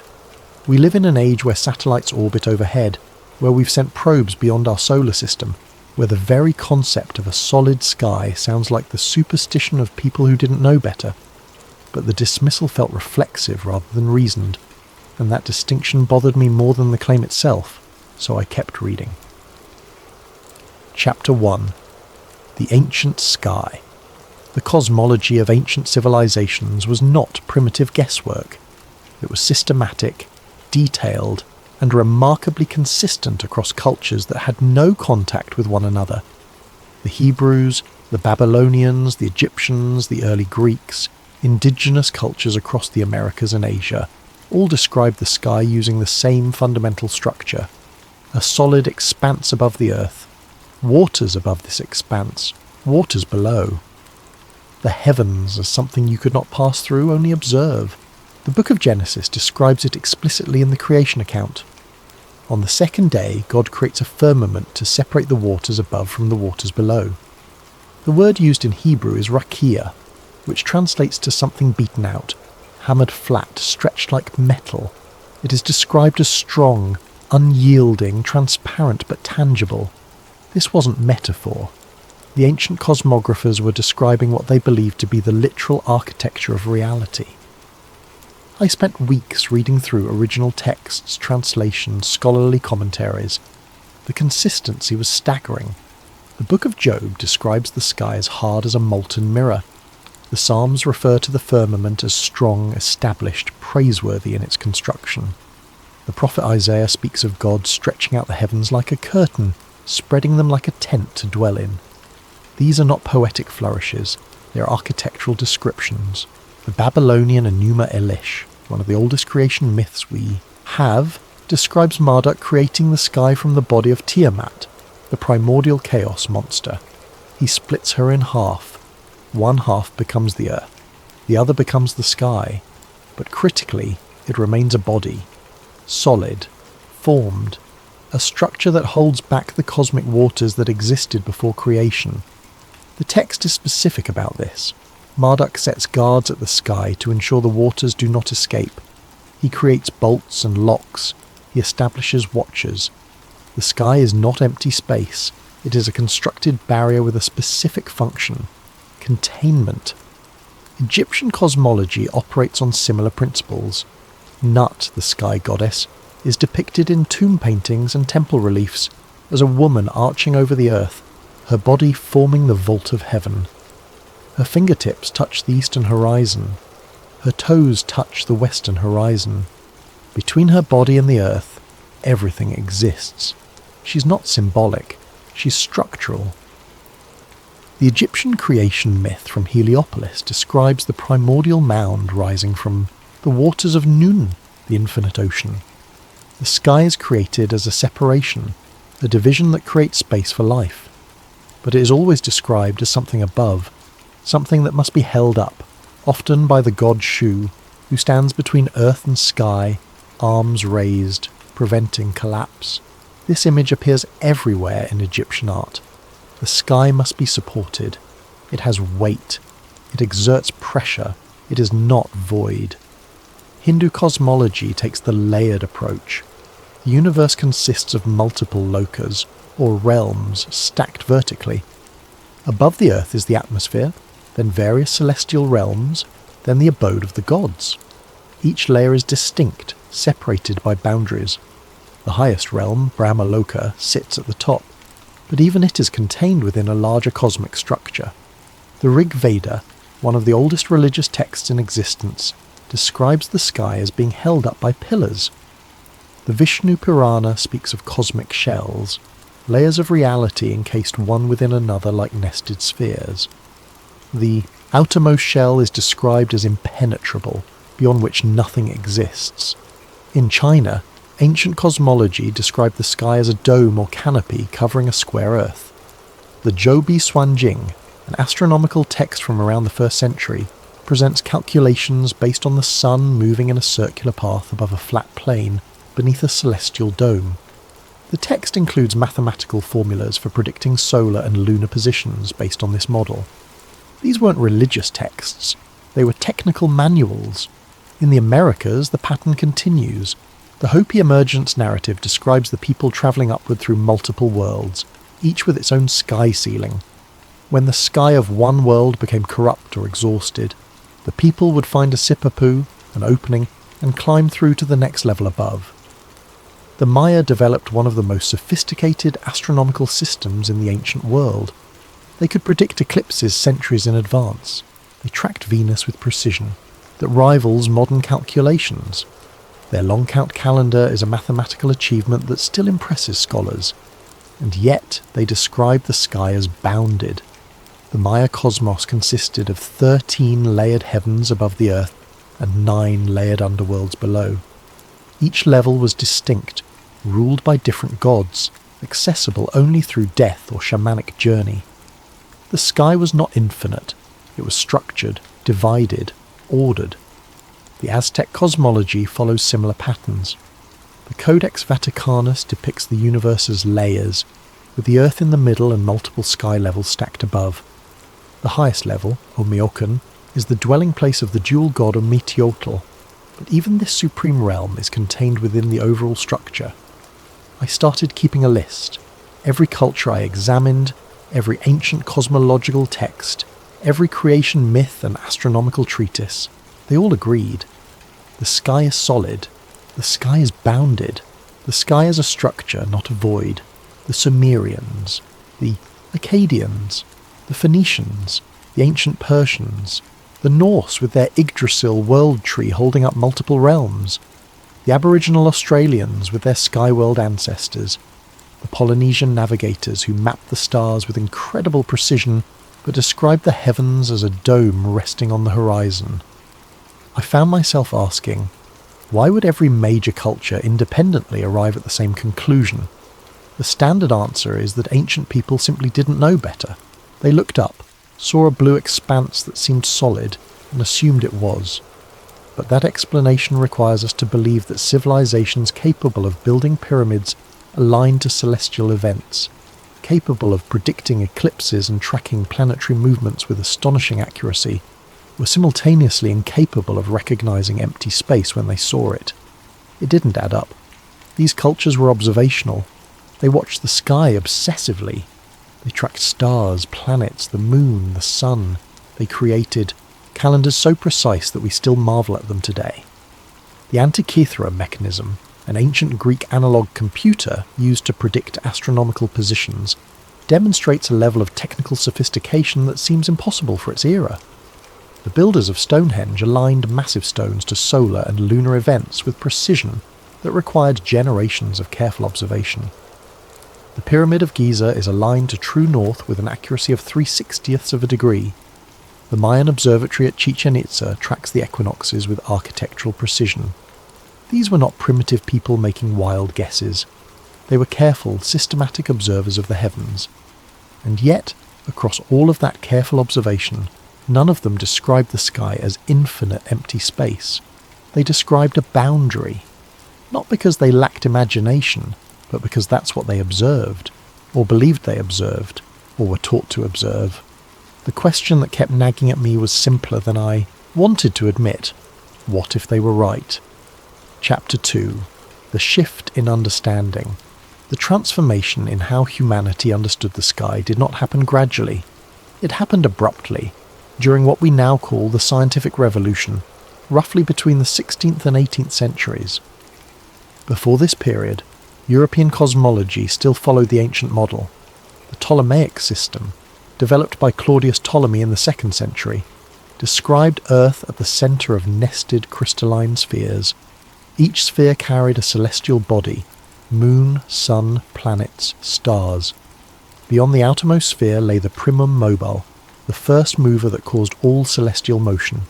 Beyond that, the Empyrean, the dwelling place of God and the angels. This was not considered religious mythology. It was science. Ptolemy's Almagest was the authoritative astronomical text for over 1,000 years. It made predictions, it provided calculations, it worked within the observational limits of the time. The sky was the firmament, the heavens were layered spheres, and Earth sat at the centre of a bounded creation. This was not controversial. It was simply how things were understood to be. University professors taught it, navigators used it, the church endorsed it, but so did secular scholarship. Then, within the span of a few generations, everything changed. In 1543, Nicholas Copernicus published De Revolutionibus Orbium Coelestium, proposing that the Sun, not Earth, sat at the centre of the cosmos. The book was dedicated to Pope Paul III and presented as a mathematical convenience, a way to simplify calculations, not necessarily a claim about physical reality. The introduction, written by Andreas Osiander without Copernicus's knowledge, explicitly stated that the heliocentric model was merely a computational tool, not a description of how things actually were. This disclaimer allowed the book to circulate without immediate condemnation, but the idea was out, and it began to spread. In 1610, Galileo Galilei turned his telescope to the sky and observed moons orbiting Jupiter. This was significant because it proved that not everything in the heavens orbited Earth. If Jupiter had its own satellites, then the Ptolemaic model of Earth-centered spheres was incomplete at minimum, wrong at maximum. Galileo also observed the phases of Venus, which made sense in a heliocentric model, but required awkward explanations in a geocentric one. He saw mountains on the moon, proving that celestial bodies were not perfect, unchanging spheres but physical objects with terrain and features. His observations were real. His telescope showed things that were genuinely there. But the interpretation of what those observations meant, that required a leap. Johannes Kepler, working from Tycho Brahe's meticulous astronomical data, formulated 3 laws of planetary motion. Planets orbit the Sun in ellipses, not circles. They move faster when closer to the Sun. The orbital period relates to the size of the orbit through a specific mathematical ratio. These laws describe planetary motion with unprecedented accuracy, but they didn't explain why planets moved this way. They were descriptive, not explanatory. Then came Isaac Newton. In 1687, Newton published Philosophia Naturalis Principia Mathematica, the Principia. In it, he formulated the law of universal gravitation. Every mass attracts every other mass with a force proportional to their masses and inversely proportional to the square of the distance between them. This was revolutionary not because it described new observations, but because it unified terrestrial and celestial mechanics under a single principle. The same force that makes an apple fall makes the moon orbit Earth. The heavens and Earth follow the same laws. Suddenly the sky was not a structure but a void, not a ceiling but infinite space, not a boundary but an invitation to endlessness. The crystalline spheres dissolved. The empyrean vanished.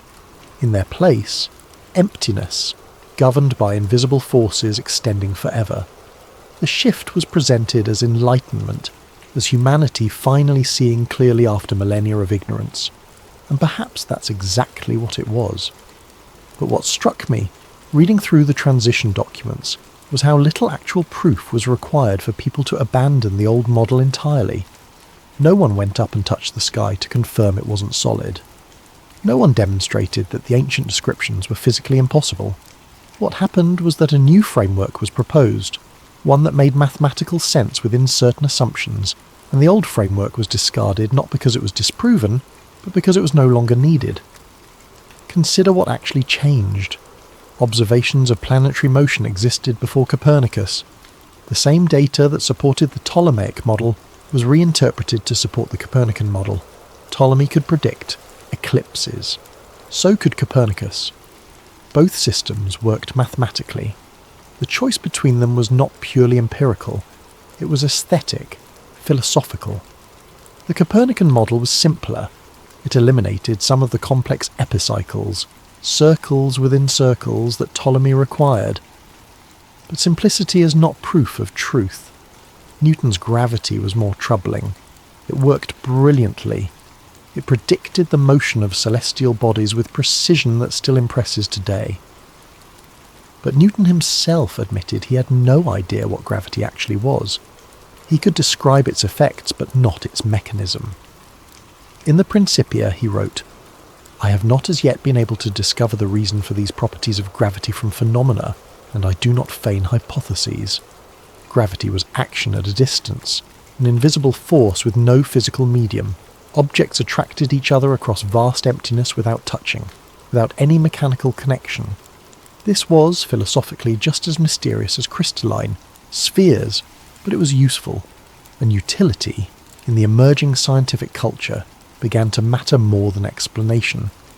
The firmament didn't collapse under the weight of evidence. It was replaced by a model that served the needs of the new era. Navigation required precise planetary predictions. The Copernican model provided them. Engineering required understanding forces in motion. Newton provided that. The old cosmology, with its bounded heavens and purposeful structure, didn't fit the mechanical philosophy that was emerging. Not because it was proven false, but because it asked the wrong kinds of questions. I started to wonder, what if the ancient model wasn't wrong? What if it was simply reframed in a way that served different purposes? The question felt dangerous, not because it challenged science, but because it challenged the story we tell about progress. We are supposed to have moved from darkness into light, from superstition into knowledge, but what if we moved from one explanation into another, and both were incomplete? What if the shift from firmament to infinite space was not discovery, but decision? I kept reading. The more I learned about the scientific revolution, the more I realised how contingent it all was. Copernicus hesitated to publish, fearing ridicule. Galileo was tried by the Inquisition. Kepler spent years in poverty. Newton had a nervous breakdown and abandoned science for alchemy and theology. These were not triumphant heroes effortlessly overthrowing ignorance. They were men struggling with ideas that didn't quite fit, models that explained some things but not others, observations that could be interpreted multiple ways. And in the end, the model that won was not the one that was proven true, but the one that proved useful. Useful for what? For the emerging commercial empires that needed navigation. For the burgeoning industrial economy that needed mechanics. For the philosophical project of replacing divine purpose with material causation. The infinite universe served those purposes, the bounded firmament did not. So the firmament disappeared, not because anyone went up and proved it wasn't there, but because the new story was more convenient than the old one. Chapter 3. The Modern Firmament Theory. The modern firmament theory is not what most people imagine when they hear the phrase. It's not a claim that the sky's made of glass or crystal. It's not about a literal dome you could touch if you flew high enough. It's about Earth as a contained system. I encountered the theory through forums, video essays, independent researchers who approach cosmology from outside institutional science. The tone varies wildly. Some approach it with religious conviction, others with scientific skepticism turned inward, still others with the calm detachment of people exploring an idea simply to see where it leads. But the core claim remains consistent. Humanity lives inside a closed environment. The sky in this model is not infinite. It is bounded, not by a visible wall, but by a barrier that prevents passage beyond a certain point. Space in this framework is not a place you can travel to. It is a region, a layer of the system, but not an exit. The stars are not distant suns trillions of miles away, but lights within the system itself, fixed or moving along predetermined paths. This is not presented as fantasy. It's presented as the result of questioning assumptions that have become so fundamental we no longer recognise them as assumptions. I started cataloguing the core arguments. They fell into several categories. First, the nature of Earth itself. Modern cosmology describes Earth as a sphere rotating on its axis once every 24 hours, orbiting the Sun at approximately 67,000 miles per hour, while the entire solar system moves through the galaxy at roughly 500,000 miles per hour. Firmament theorists ask, why don't we feel this motion? The standard answer is that we're moving with the Earth, so there's no sensation of velocity. But they counter. We feel motion in airplanes, we feel motion in cars, we feel the rotation of carnival rides. yet we feel nothing from Earth's supposed rotation, orbit, or galactic movement. The response involves reference frames and constant velocity versus acceleration. Objects in constant motion don't produce sensation unless they change speed or direction. Earth's rotation is constant, so we don't feel it. But firmament researchers push back. Earth's rotation should produce measurable effects. The Coriolis effect, yes, but also more direct evidence. Long-range artillery must account for Earth's rotation in their calculations. Snipers, in theory, should need to adjust for it, yet the adjustments are minimal or absent in practice. They point to experiments. The Michelson-Morley experiment in 1887 attempted to detect Earth's motion through the luminiferous ether. It found no motion. The experiment was repeated multiple times with increasingly sophisticated equipment. Same result, no detectable motion. The standard interpretation is that this disproved the ether theory and led to special relativity. But firmament theorists suggest an alternative. Maybe the experiment detected exactly what was there, an Earth that isn't moving. Second, the nature of water. Firmament theory emphasizes that water always finds its level. Oceans, lakes, rivers, they form level surfaces. Water does not curve around spheres at the scale we observe it. The standard explanation is gravity. Gravity pulls water toward the center of Earth's mass, creating a curved surface that appears level locally but is globally spherical. Firmament theorists argue that this requires assuming what you're trying to prove. We know water is level. We observe this directly. The claim that it's actually curved relies entirely on accepting that Earth is a sphere. But if Earth is not a sphere, then water being level is exactly what we should expect. They point to large-scale observations. Looking across bodies of water, distant objects should be hidden by Earth's curvature. The formula is roughly 8 inches per mile squared. At 10 miles, an object should be hidden by approximately 67 feet of curvature. Yet there are photographs and videos showing objects visible at distances where they should be completely obscured. Buildings, mountains, islands, visible when they should be below the horizon. The standard response involves refraction, atmospheric lensing, mirages. Light bends as it passes through layers of air at different temperatures and densities, making distant objects appear higher than they actually are. But firmament researchers counter that refraction is invoked inconsistently, applied whenever observations don't match predictions but not accounted for when they do. It becomes a convenient explanation that can stretch to cover any discrepancy. Third, the nature of gravity itself. Modern physics describes gravity as a fundamental force, either as attraction between masses or as curvature of space-time caused by mass energy. Firmament theory questions whether gravity exists as described. Instead, they propose density and buoyancy as sufficient explanations for observed phenomena. Objects fall because they're denser than the medium around them. Helium balloons rise because they're less dense.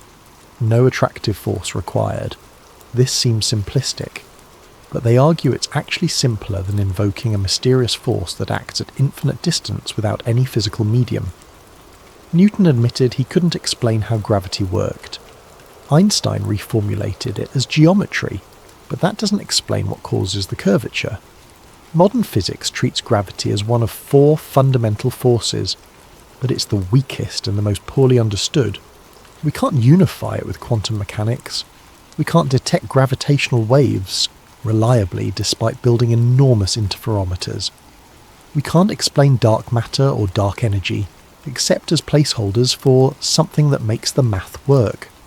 Firmament theorists suggest that maybe gravity is not fundamental. Maybe it's an interpretation imposed on observations that could be explained more simply if we abandon certain assumptions about Earth's shape and motion. Fourth, the nature of the sun, moon, and stars. In the firmament model, these are not what mainstream cosmology claims. The sun and moon are described as relatively local phenomena, moving above the Earth in circular or spiral paths. Their size and distance are much smaller than official figures. The stars are not distant suns but lights of unknown nature, possibly fixed to the firmament itself or moving along predetermined paths within the enclosed system. This sounds absurd until you examine the arguments.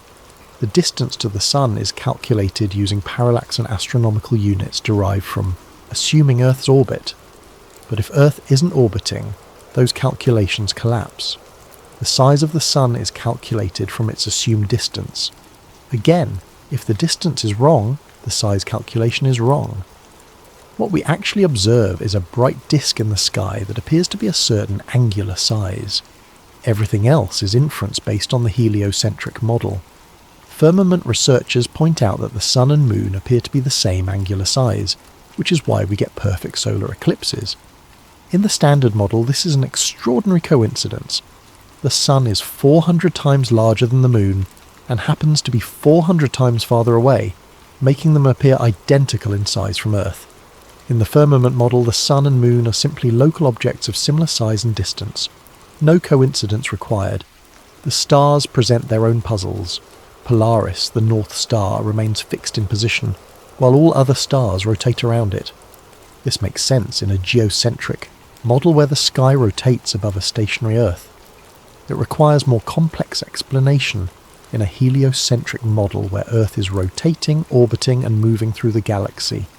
Star trails, long exposure photographs showing stars moving in circular arcs around Polaris, look exactly like what you'd expect if the stars were fixed to a rotating dome above a stationary Earth. Of course, they also look like what you'd expect from a rotating Earth beneath a vast distant star field. The observations don't distinguish between models, the interpretation does. Fifth, the nature of space itself. Firmament theory claims that space as commonly understood, infinite void, vacuum, filled with distant galaxies, may not exist as described.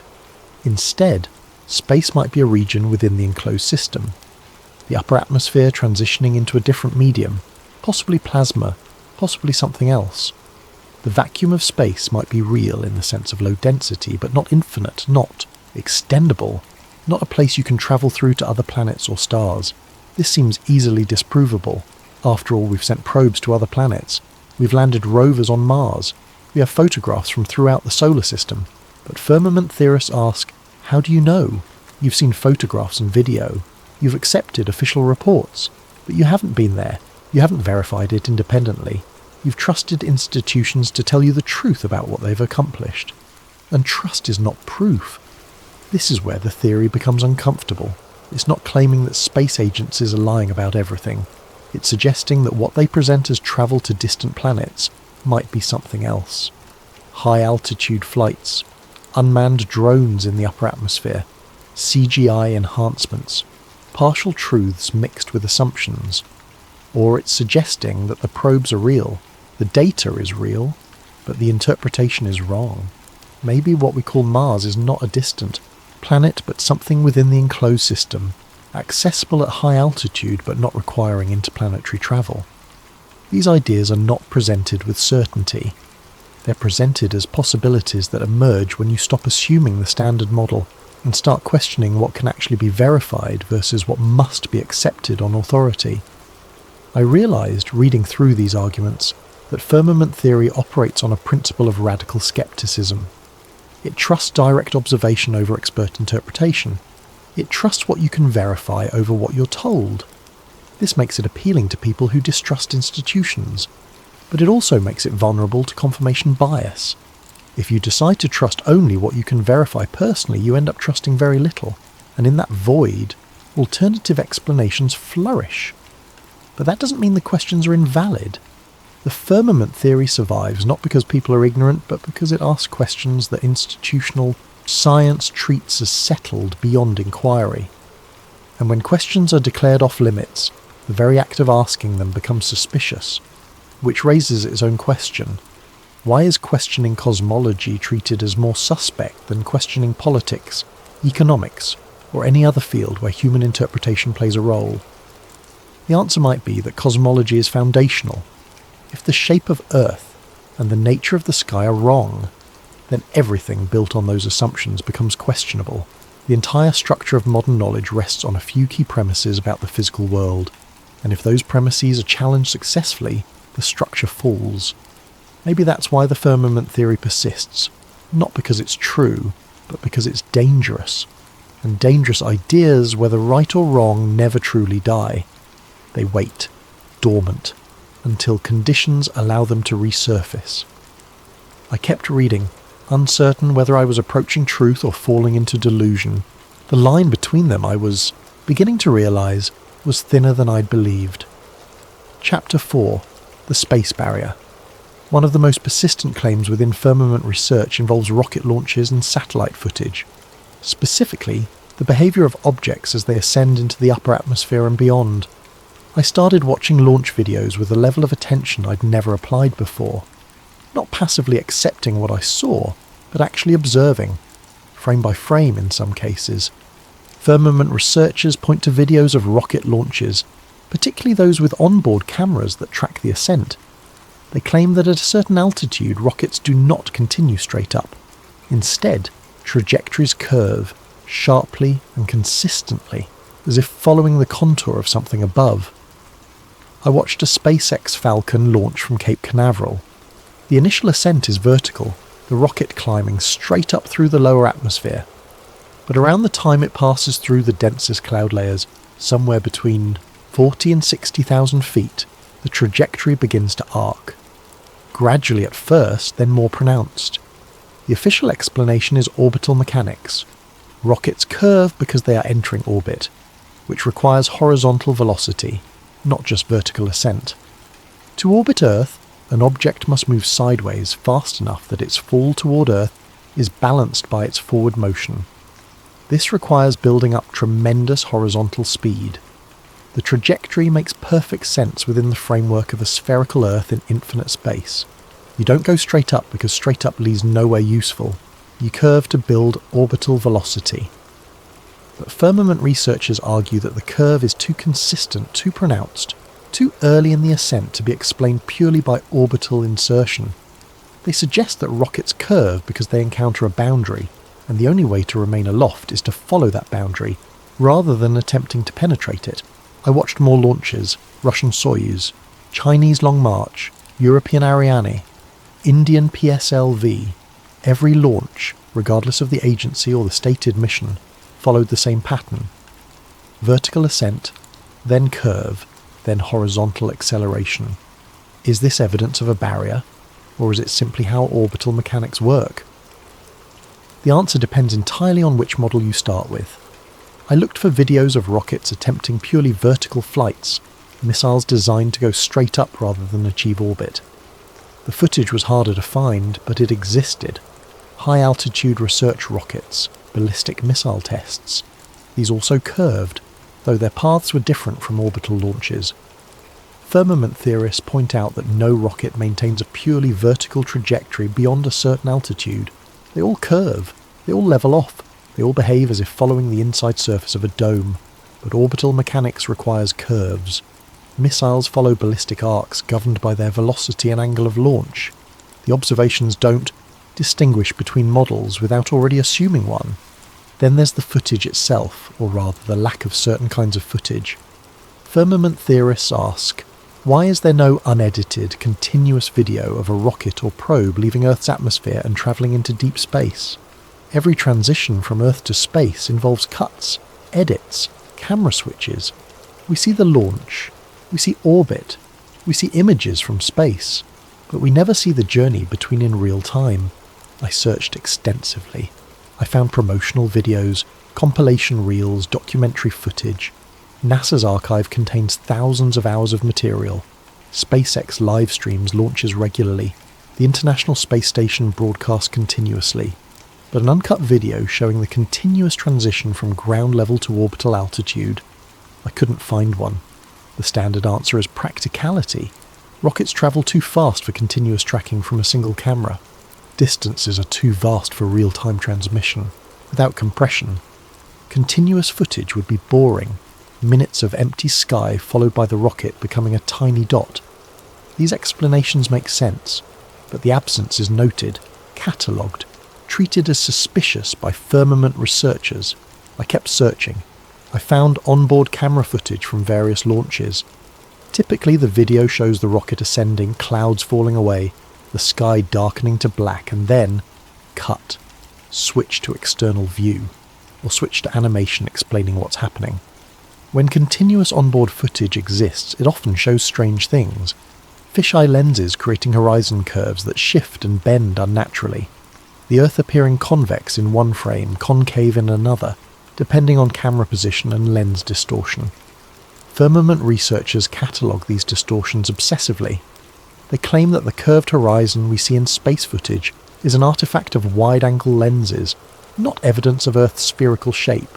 They show comparison videos, demonstrating how fisheye lenses can make flat surfaces appear curved. The space agencies acknowledge that wide-angle lenses are used.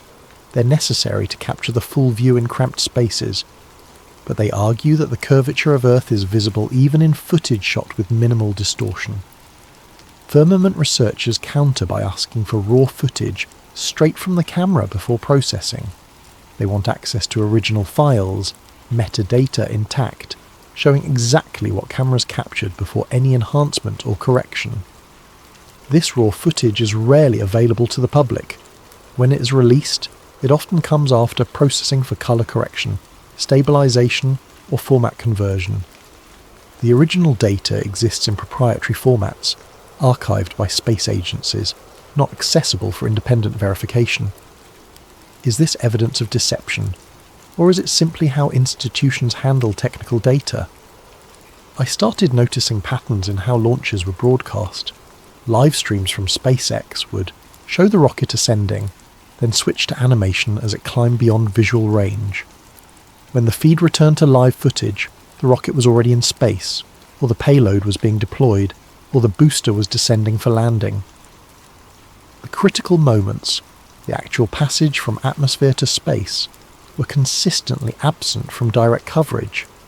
Firmament theorists point to specific anomalies, videos showing objects appearing to hit an invisible ceiling, bubbles in space footage, suggesting underwater filming, harnesses visible on astronauts during supposedly zero-gravity demonstrations, green screens detected in background analysis of ISS broadcasts. Each anomaly has official explanations. Bubbles are condensation or ice particles. Harnesses are equipment tethers for safety. Green screens are used for educational demonstrations, not actual space footage. The ceiling effect is debris separation or stage jettison captured at angles that create optical illusions. I examined the evidence. Some of it was clearly misidentified. A reflection mistaken for a bubble. Camera artifacts mistaken for green screen edges. Perspective tricks making straight lines appear to curve. But some of it was harder to dismiss. Videos where the physics seemed wrong. Objects moving in ways that didn't match the zero-gravity environment they were supposed to be in. Footage where astronauts appeared to be supported by invisible wires, their movements constrained in ways that suggested harnesses rather than free-floating. The most troubling aspect wasn't any single piece of evidence. It was the cumulative weight of anomalies, each individually explainable, but collectively suggesting something off. Or it was confirmation bias, seeing what you want to see, finding patterns in noise. I couldn't prove it was suspicious, but I also couldn't dismiss the observations entirely.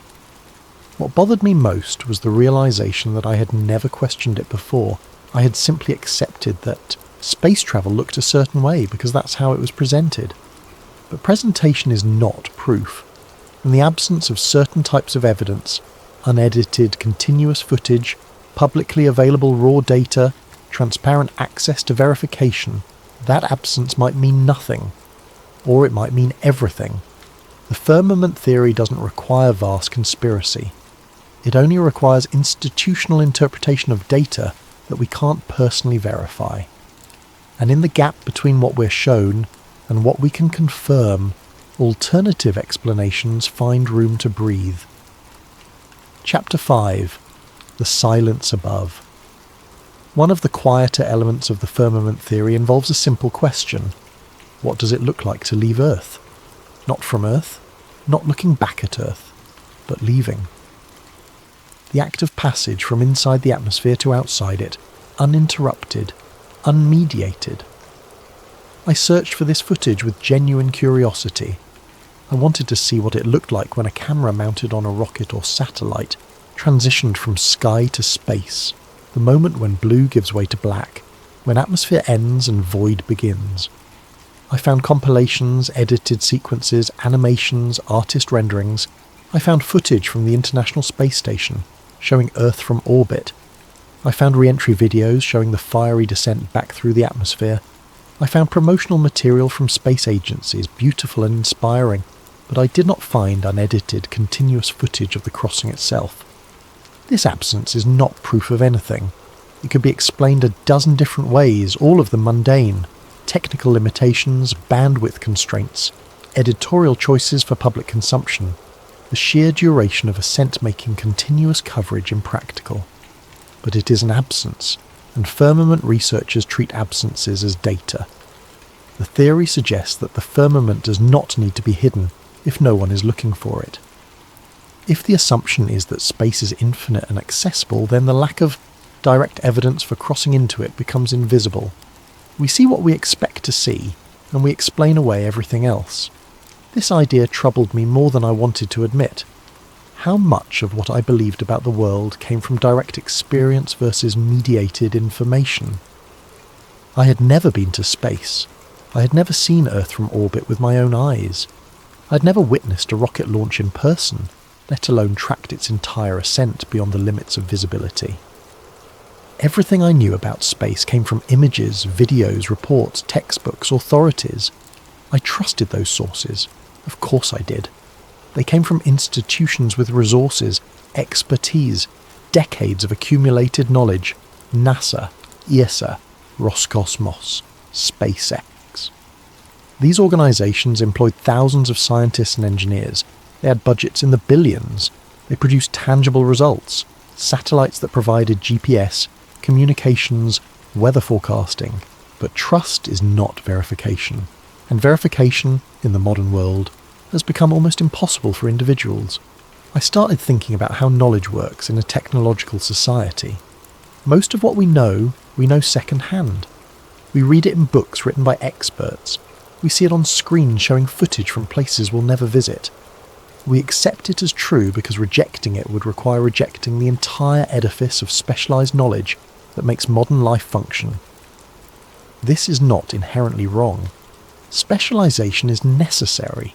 No single person can verify everything. We rely on institutions, peer review, reputation, consensus.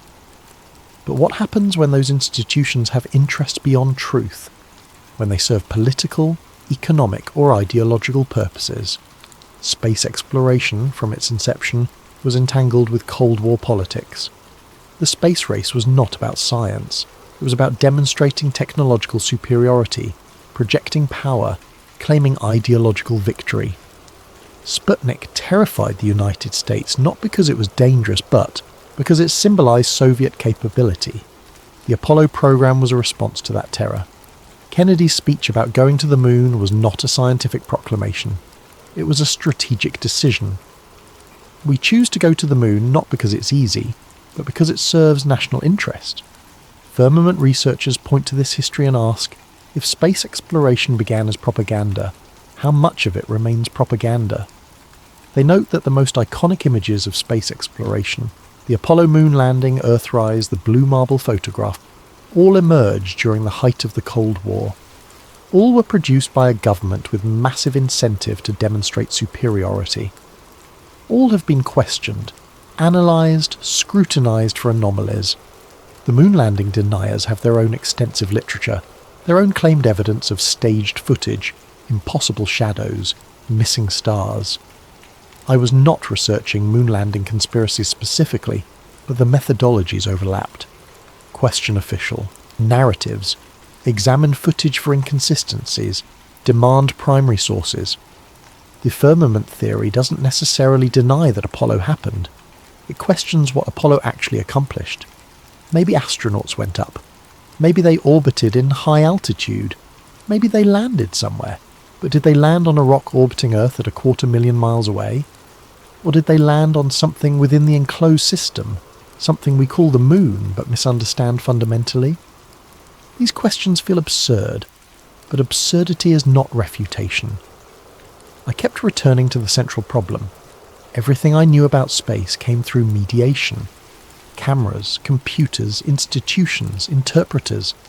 I had no direct access to the phenomena itself. When I look at the moon through a telescope, I see a bright disk with visible features, craters, Maria, highlands, beautiful and detailed. But I'm seeing reflected sunlight, filtered through atmosphere, focused through glass. I'm not seeing the moon as it is. I'm seeing an optical representation. When I see footage from the ISS, I'm seeing compressed video transmitted from orbit, processed through multiple systems, displayed on a screen. The astronauts floating in zero gravity might be exactly what they appear to be, or they might be in a high-altitude aircraft in parabolic flight, or they might be in a carefully constructed set with hidden supports.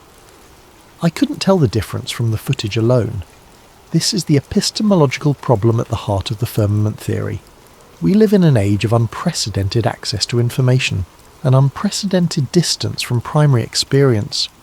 We can see more than any previous generation but verify less. The firmament might exist or might not, but our relationship to truth has become so mediated that certainty is elusive regardless. Firmament researchers exploit this uncertainty. They ask questions designed to reveal how little we actually know versus how much we accept on authority. Have you personally measured the distance to the sun? Have you calculated Earth's circumference independently? Have you verified that satellites exist in the orbits claimed? Have you confirmed that the laws of physics operate the same everywhere in the universe? The answer to all of these is no for nearly everyone. We accept these things because experts tell us they're true, and most of the time, that's sufficient. The GPS on my phone works. Weather satellites provide accurate forecasts. The ISS is visible passing overhead on clear nights. But working doesn't prove the explanation. A geocentric model with complex epicycles also worked within its limits. Ptolemy's calculations produced accurate predictions for centuries. The model was useful without being true. Maybe our current model is the same. Useful, predictive, explanatory within certain bounds, but fundamentally wrong about the underlying structure of reality. The firmament theory suggests that we are not lied to so much as given interpretations that serve institutional purposes. The data might be real, the interpretation might be convenient, and in a world where direct verification is impossible, convenience can masquerade as truth indefinitely. Chapter 6. Antarctica and the Edge. Antarctica appears in almost every firmament discussion, often as the single most important piece of evidence for the theory. The claim is straightforward. Antarctica is not just a continent, it is a boundary.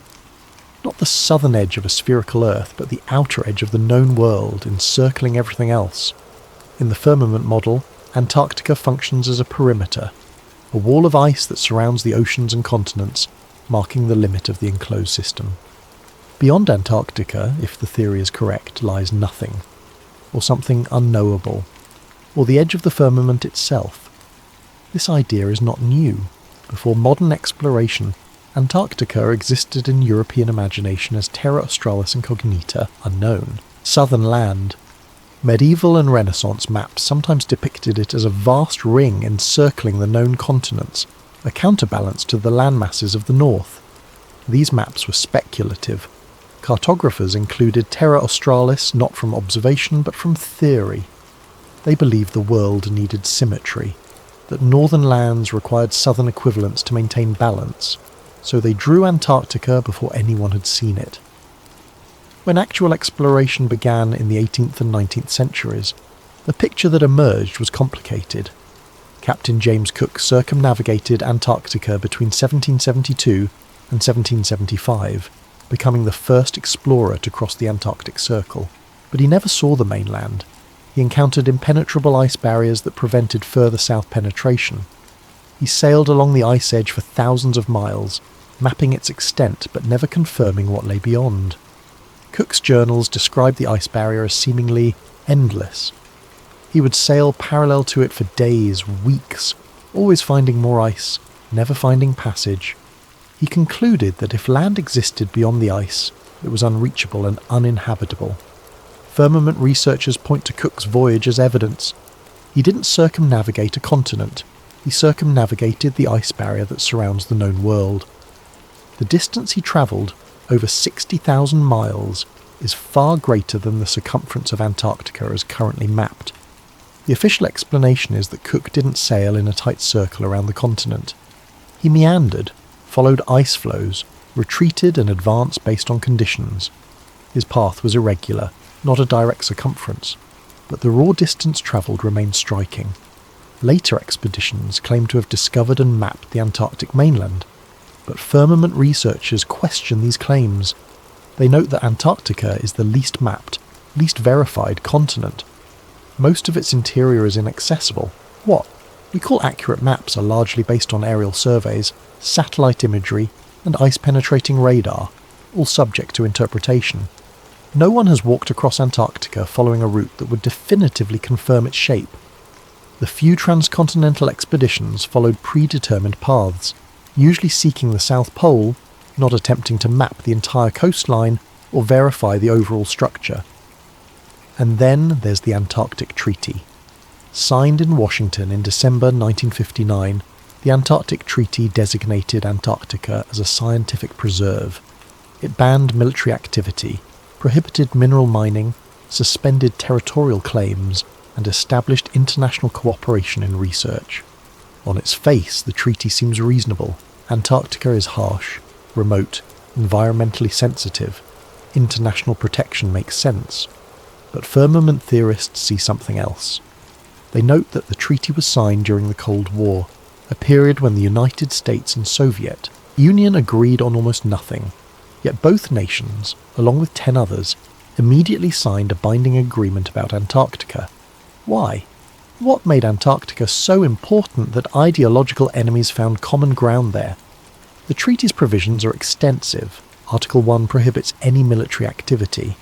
Article 7 allows any signatory nation to inspect any other nation's Antarctic stations at any time. Article 9 establishes regular consultative meetings to discuss Antarctic governance. But the most interesting provision is the implicit one.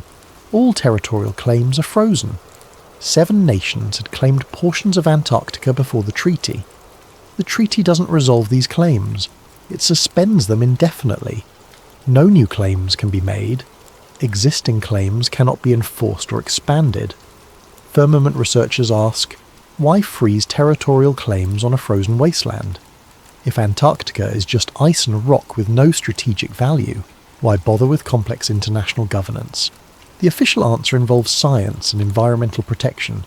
Antarctica is pristine, valuable for research, vulnerable to exploitation. The treaty preserves it for peaceful study.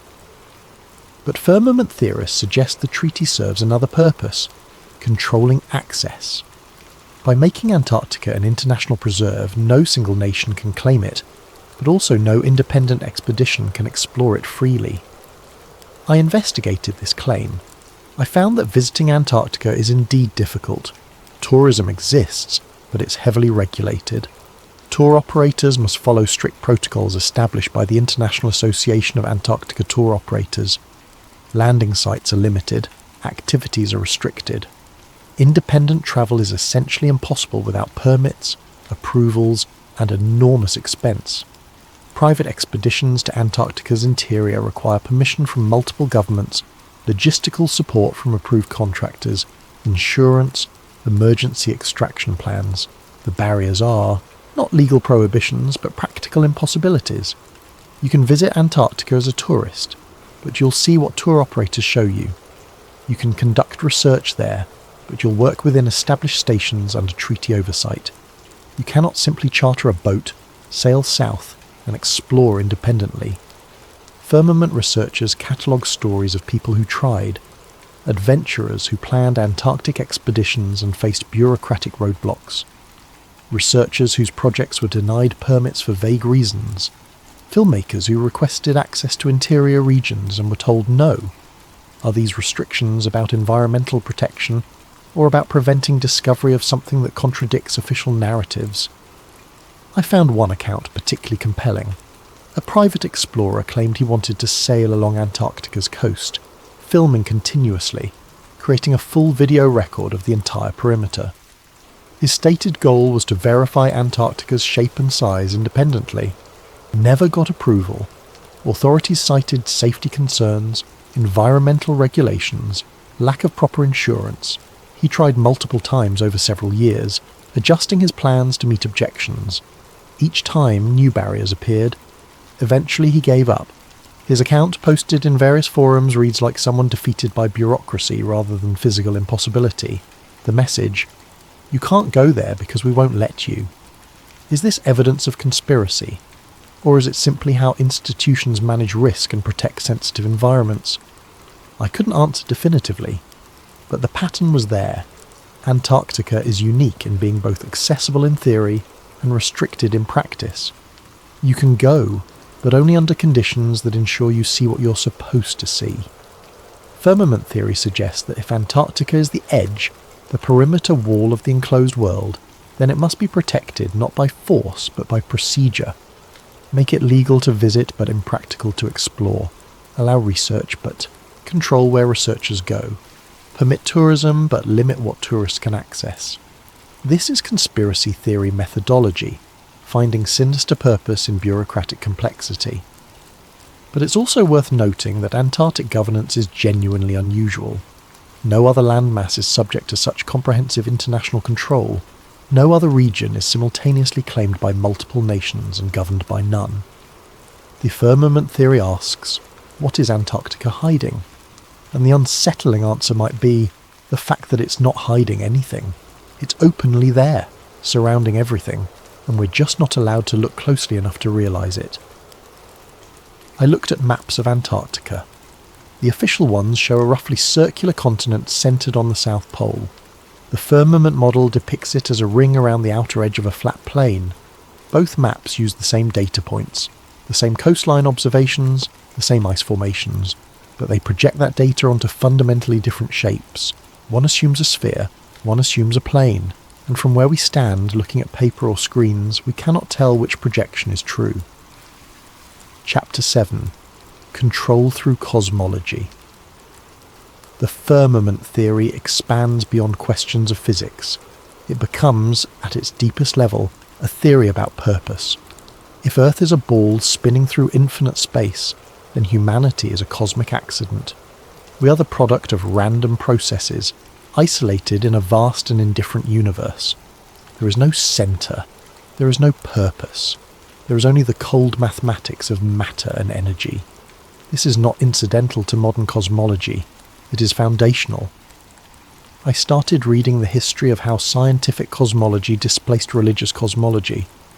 The shift from geocentrism to heliocentrism is often presented as purely scientific. Better observations, better mathematics, better explanation. But the philosophical implications were just as significant as the technical ones. The geocentric model placed humanity at the centre of creation. Not the physical centre necessarily, but the focal point. Everything revolved around Earth. The heavens moved for us to observe. The sun existed to give us light and warmth. The stars marked time and season for our benefit. This was not vanity. It was coherence. If God created the universe, and creation had a purpose, then humanity's position at the centre made theological sense. We were the purpose. The cosmos existed in relation to us. The heliocentric model shattered that coherence. Suddenly Earth was just another planet, orbiting just another star in just another galaxy among billions. We were not central. We were peripheral, cosmically insignificant. Copernicus understood this. That's why he hesitated to publish. He knew the implications extended beyond astronomy into theology. If Earth is not the centre, then what is humanity's relationship to the divine? Giordano Bruno took the next step. He proposed that the universe was infinite, filled with countless stars and planets, possibly harbouring other life. He was burned at the stake in 1600, officially for heresy, but the specific heresy was cosmological, denying the uniqueness of Earth and humanity. The Church resisted heliocentrism not because of stubbornness, but because they understood what was at stake. If the cosmos has no centre, then it has no hierarchy. If it has no hierarchy, then it has no order imposed by divine will. If there is no divine order, then there is no transcendent meaning. Modern secular thinkers celebrate this as liberation from superstition. We don't need cosmic purpose. We create our own meaning. We are free from the burden of predetermined significance. But firmament theorists ask, what if that freedom is actually loss? If Earth is enclosed, if we live inside a created system with boundaries and structure, then everything changes. We are not random. We are placed. We are contained. We are perhaps observed. Purpose becomes possible. Again, not as human construction, but as cosmic fact. The psychological implications are profound. An infinite universe invites nihilism. A bounded creation invites meaning. And meaning, whether comforting or terrifying, changes how people live. I found myself thinking about Friedrich Nietzsche's proclamation, God is dead. He didn't mean this literally. He meant that modernity had made God unnecessary. The infinite mechanical universe explained itself without divine intervention. Humanity no longer needed theology to understand the cosmos. But Nietzsche also understood the consequences. If God is dead, if cosmic purpose disappears, then we face the abyss of meaninglessness. The death of God was not victory, but crisis. We killed God, Nietzsche wrote, and now we must become gods ourselves to be worthy of the deed. Modern culture has not become godlike. It has become fractured, anxious, searching desperately for meaning in a universe that offers none. Depression, suicide, addiction, despair. These are not just personal failures, but existential responses to cosmic insignificance. Firmament researchers argue that this is intentional, not that specific individuals conspired to make people miserable, but that the shift from bounded creation to infinite void served powerful interests. If humanity has no cosmic purpose, then purpose becomes whatever authorities define it as: work, consumption, national service, ideological commitment. These fill the void left by transcendent meaning. People without cosmic significance are easier to control because they must find significance somewhere, and institutions are happy to provide it. This sounds paranoid, but it's also historically demonstrable. The rise of totalitarian ideologies in the 20th century coincided with the full internalization of cosmic meaninglessness. Fascism, communism, various nationalisms all offered collective purpose to replace lost cosmic purpose. Even liberal democracy, with its emphasis on individual freedom and material prosperity, functions as a substitute meaning system. We're free to pursue happiness, which in practice means pursuing wealth, status, pleasure. These are not nothing, but they are not cosmic significance either. The firmament theory suggests that cosmology is not neutral. How we understand the sky shapes how we understand ourselves. An infinite void produces one kind of human. A bounded creation produces another. I thought about medieval Europe, often dismissed as superstitious and backward. But medieval people lived in a cosmos saturated with meaning. Every star was an angel. Every planet had divine significance. The heavens declared the glory of God. Life was hard, often brutal, but it was not meaningless. Modern people live in comfort unimaginable to medieval peasants. We have technology, medicine, leisure, but we also have epidemic rates of depression, a mental health crisis that shows no signs of abating despite increasing access to treatment. Could this crisis be cosmological? Could the loss of a meaningful universe create psychological damage that no amount of therapy or medication can fully address? Firmament theorists believe so. They argue that returning to a bounded cosmos, re-establishing Earth as a created place rather than a cosmic accident, could restore meaning not as belief, but as fact. This is where the theory becomes most controversial, because if the firmament exists, then someone created it, and if someone created it, then we must ask why, and what they want from us, and what happens if we ignore their purposes.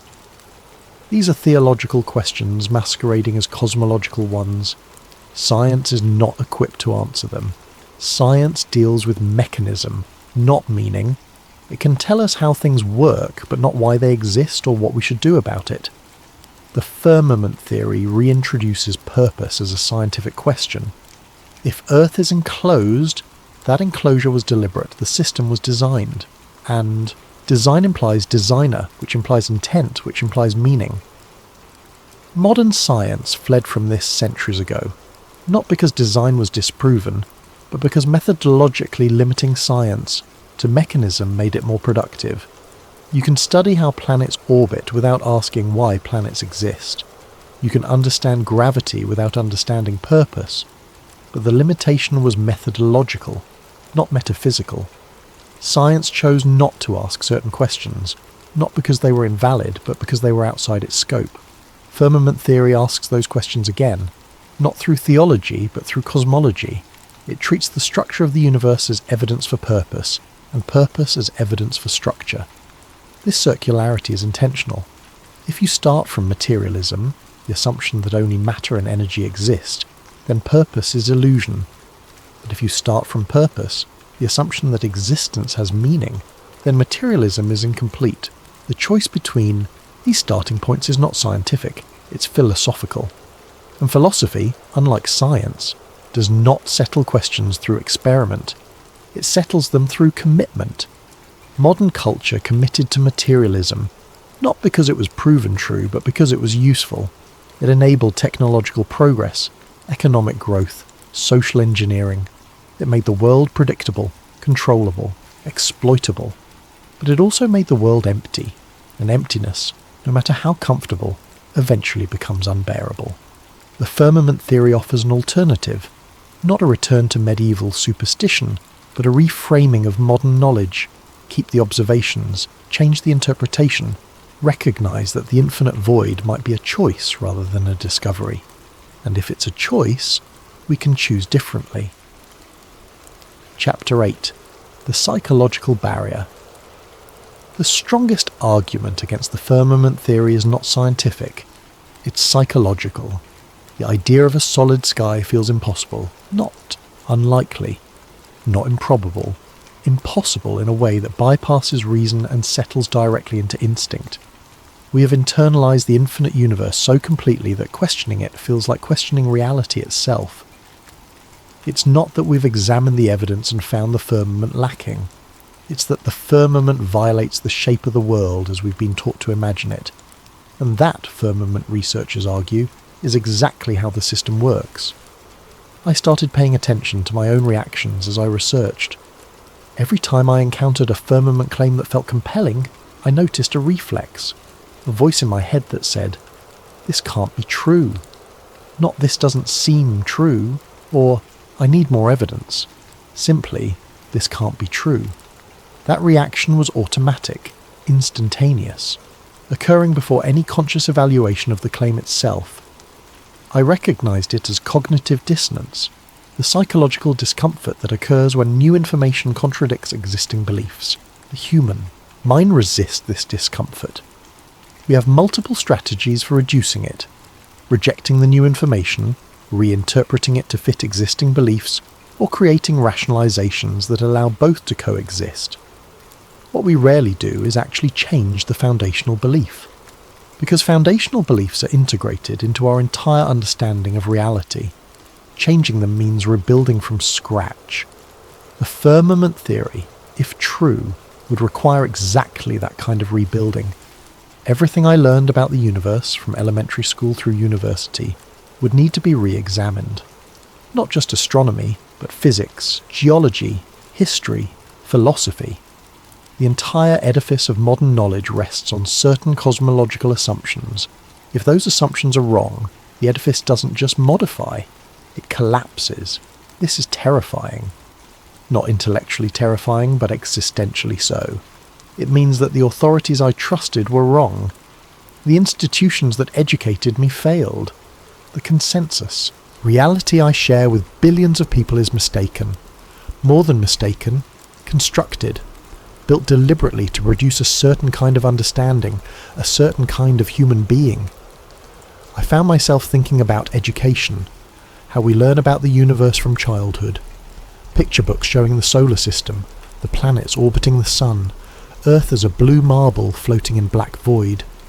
These images are presented as photographs, as direct representation of reality, but they're not.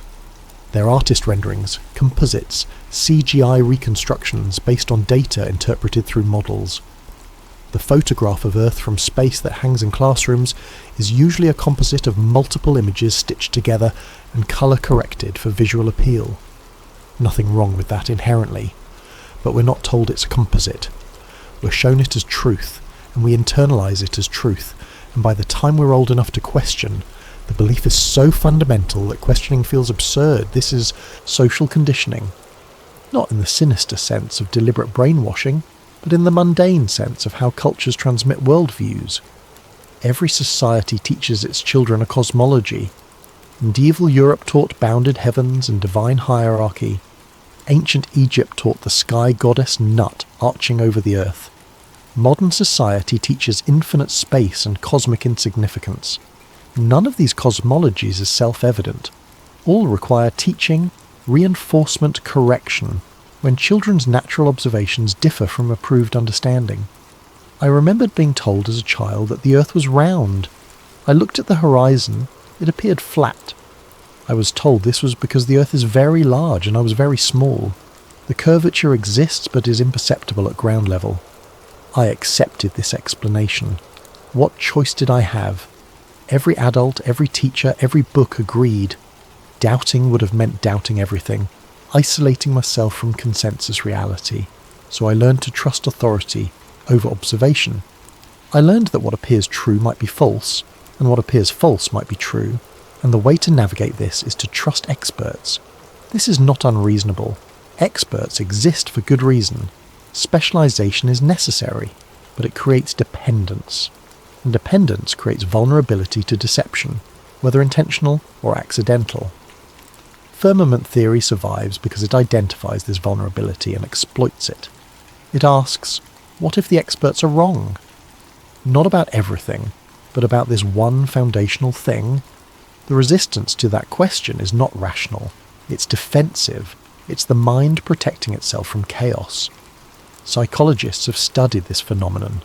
When people's worldviews are threatened, they don't respond with careful evaluation of evidence. They respond with increased commitment to existing beliefs, dismissal of contradictory information, and hostility towards sources of threat. This is called worldview defense. It's not conscious, it's automatic, and it operates below the level where reason can intervene. Firmament theorists understand this.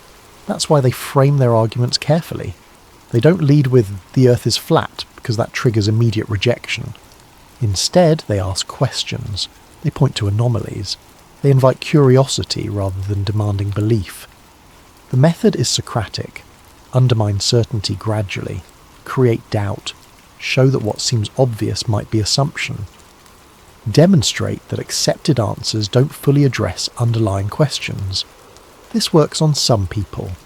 Those who already harbour doubts about authority, who feel alienated from mainstream consensus, who sense that something in the official narrative doesn't fit their experience.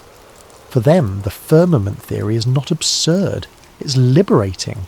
It validates their suspicion that they've been lied to, manipulated, controlled.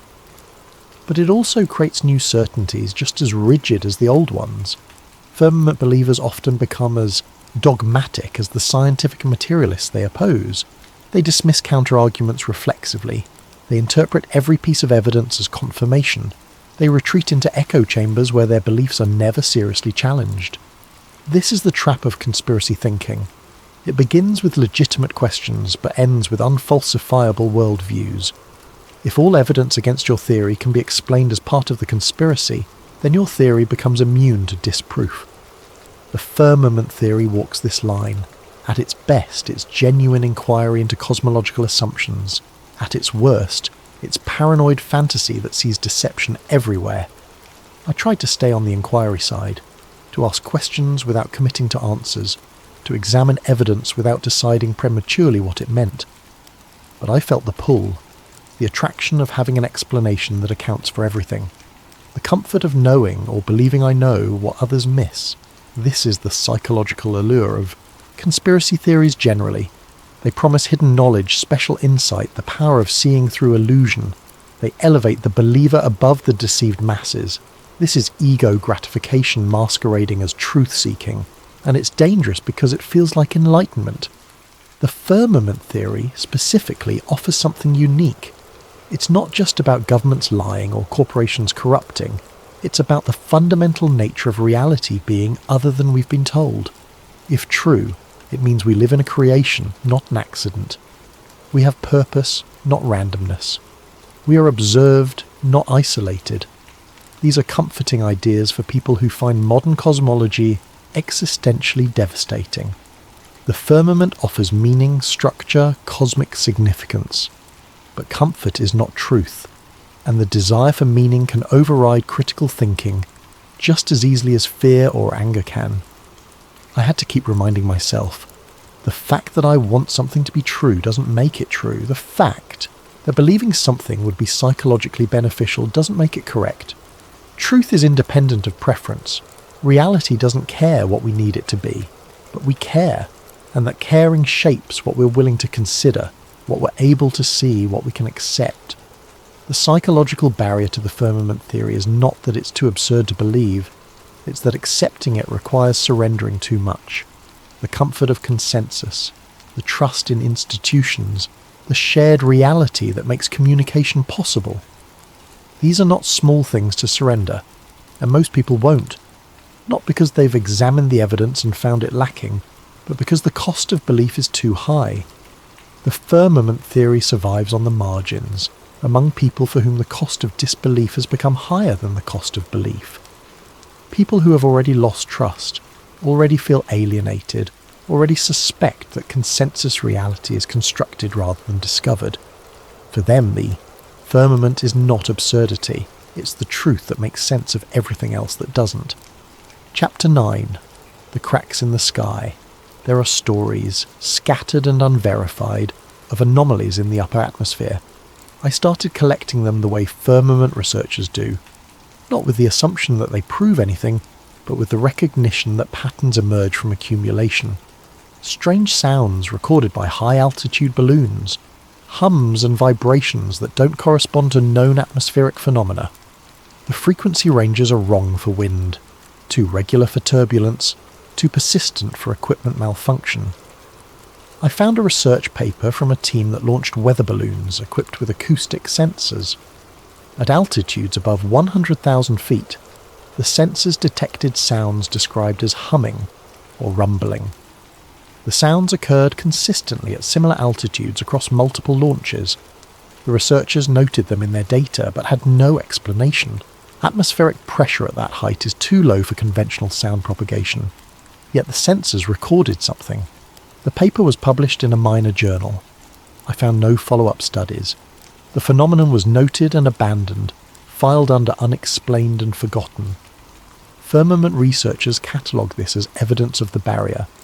They suggest the sounds are the firmament resonating, vibrating, responding to pressure from below or forces from beyond. Is that what it is? Or is it electromagnetic interference misinterpreted as sound? Or some atmospheric effect science hasn't yet explained? I couldn't know, but the sounds were recorded. That much was verifiable. Then there are the lights. Unexplained light patterns observed by pilots and astronomers. Not auroras, which are well understood. Not meteors or satellites or conventional aircraft. Something else. I read accounts from commercial pilots describing flashes above the cloud layer. Brief, intense, blue-white light that illuminates the sky at altitudes where nothing should be. The flashes don't fall like meteors. They don't move like aircraft. They appear, pulse, and vanish. One pilot described seeing these lights during a transoceanic flight. He reported them to air traffic control. They had no explanation. Other aircraft in the area saw nothing. His cockpit instruments showed no anomalies, but the lights were there, he insisted, visible for perhaps 5 or 10 seconds before disappearing. He filed a report. Aviation authorities investigated. No explanation was found. The incident was classified as unexplained atmospheric phenomenon and closed. Firmament theorists point to these reports as glimpses of the barrier. They suggest the lights are energy discharges where objects, Meteors, space debris, or something else strike the firmament and disperse. In conventional cosmology, these lights might be sprites or elves, upper atmospheric electrical phenomena associated with thunderstorms, but the sightings firmament researchers catalogue occur in clear conditions without nearby storms, at altitudes higher than where sprites typically form. Again, unexplained, not proof. But the accumulation is notable. There are also reports from people who claim to have witnessed objects appearing to stop at a certain altitude. Rockets, high-altitude aircraft, even meteorites that seem to strike something invisible and bounce or disintegrate. One account described a rocket launched from a private facility, designed to reach extreme altitude. The launch was filmed. In the footage, the rocket ascends normally until it reaches approximately 300,000 feet. Then it appears to hit something. The trajectory changes abruptly. The rocket tumbles, breaks apart, and falls. The official explanation was structural failure due to atmospheric stress, but the failure occurred at an altitude where atmospheric pressure is negligible, and the change in trajectory was sudden, as if encountering resistance rather than failing from internal stress. Firmament researchers analysed the footage frame by frame. They claim the rocket didn't break from stress. It hit something solid, invisible, and shattered on impact. Could they be right? Or are they seeing what they want to see in ambiguous footage? I watched the video multiple times. The rocket does change trajectory suddenly. The breakup is rapid, but rockets are complex machines operating at extreme conditions. Failure can be sudden without requiring invisible barriers. Still, the footage is unsettling. Something happened at that altitude. Whether it was structural failure or impact with a boundary depends on assumptions I couldn't verify. Beyond these specific incidents, there's a broader pattern that firmament researchers find meaningful: the lack of high-altitude phenomena. We know a great deal about the troposphere, where weather occurs. We know somewhat less about the stratosphere, where aircraft fly. But beyond that, mesosphere, thermosphere, exosphere, our knowledge becomes increasingly indirect, based on instruments, models, extrapolation. Firmament theorists ask, why are there no continuous observation stations in the upper atmosphere? Why do we rely on brief rocket flights and satellite data rather than permanent platforms? The official answer is engineering difficulty. Maintaining structures at extreme altitude is harder than orbiting satellites. The environment is hostile. Cost-benefit doesn't justify it, but the absence is noted. We have submarines in the deep ocean. We have stations in Antarctica. We have the ISS in space, but nothing in that transitional zone between atmosphere and void. Firmament researchers suggest this is intentional. If the firmament exists somewhere in the upper atmosphere, permanent observation platforms would detect it. Better to keep that region accessible only through brief controlled visits. Is this paranoid, or is it pattern recognition? I thought about how much of our cosmological understanding depends on that inaccessible zone. We can't go there personally. We can't station observers there. We must trust instruments, briefly deployed, reporting data that's interpreted through models we can't independently verify. The gap between what we observe directly and what we believe exists is enormous, and in that gap, uncertainty breeds alternative explanations. I found one account particularly compelling not because it proved anything, but because it illustrated the epistemological problem. An amateur group built a high-altitude balloon platform. They equipped it with cameras, sensors, GPS tracking. Their goal was to document the ascent from ground to maximum altitude continuously. The balloon launched successfully. It ascended normally. At around 120,000 feet, telemetry became erratic. GPS showed the balloon's position jumping impossibly. Cameras recorded distorted images as if passing through some kind of interference. Then, at approximately 130,000 feet, all systems failed simultaneously. No gradual degradation, instant loss of signal. The balloon was never recovered. GPS last position showed it at altitude, but search efforts found nothing. The amateur group concluded equipment failure, but they couldn't explain why all systems failed at once, or why GPS showed impossible position jumps before failure, or why the balloon vanished so completely. Firmament researchers catalogue this as the balloon hitting the barrier. They claim the altitude, around 130,000 feet, is consistent with other incidents. They suggest this is where the firmament begins, where the enclosed system transitions to whatever lies beyond. But balloons fail. Electronics malfunction. GPS can give false readings. The simplest explanation is technical failure plus bad luck in recovery. Except the pattern exists across multiple incidents. Different groups, different equipment, similar altitudes, similar failures. Is that statistically significant? Or is it confirmation bias, selectively remembering failures that fit the theory while ignoring the hundreds of successful high-altitude balloon flights that encountered no anomalies? I didn't know. I couldn't know without comprehensive data on all high-altitude balloon flights, their failure rates, the specific altitudes where failures occur, the types of failures experienced. That data might exist somewhere, but I didn't have access to it, and without it, I was left with anecdotes, patterns that might be real or might be imagined. This is the frustration of investigating the firmament theory. The evidence is always almost compelling but never quite definitive, suggestive but not conclusive, enough to maintain curiosity but not enough to force conviction. The cracks in the sky, if they exist, are subtle, not gaping holes that prove the barrier but hints, glimpses, moments when the ordinary seems slightly wrong in ways that resist easy explanation. Firmament researchers call this the veil effect. The truth is not hidden perfectly. It shows through occasionally, but it shows through ambiguously, in ways that can always be explained away by those committed to the conventional model. If you believe in the firmament, these anomalies confirm it. If you believe in infinite space, these anomalies are explained away. The data doesn't force a conclusion. It allows interpretation. And interpretation, I was realizing, is everything. The same observations that convince one person leave another unmoved. Not because one is smart and the other stupid, but because they start from different assumptions about what's possible. The firmament theory doesn't need smoking gun evidence. It needs accumulated anomalies, unexplained phenomena, gaps in official explanation. It thrives on uncertainty, on the recognition that we know less than we pretend to know. And in a world built on claimed certainty, admitting uncertainty is radical. Chapter 10. The unanswered question. By the time I reached this point in my research, I realized the firmament theory is not something you prove or disprove in a conventional sense. It's a framework, a lens, a way of interpreting the same data everyone else has access to but arriving at different conclusions. The question is not whether the sky is solid. The question is, how would we know if it was?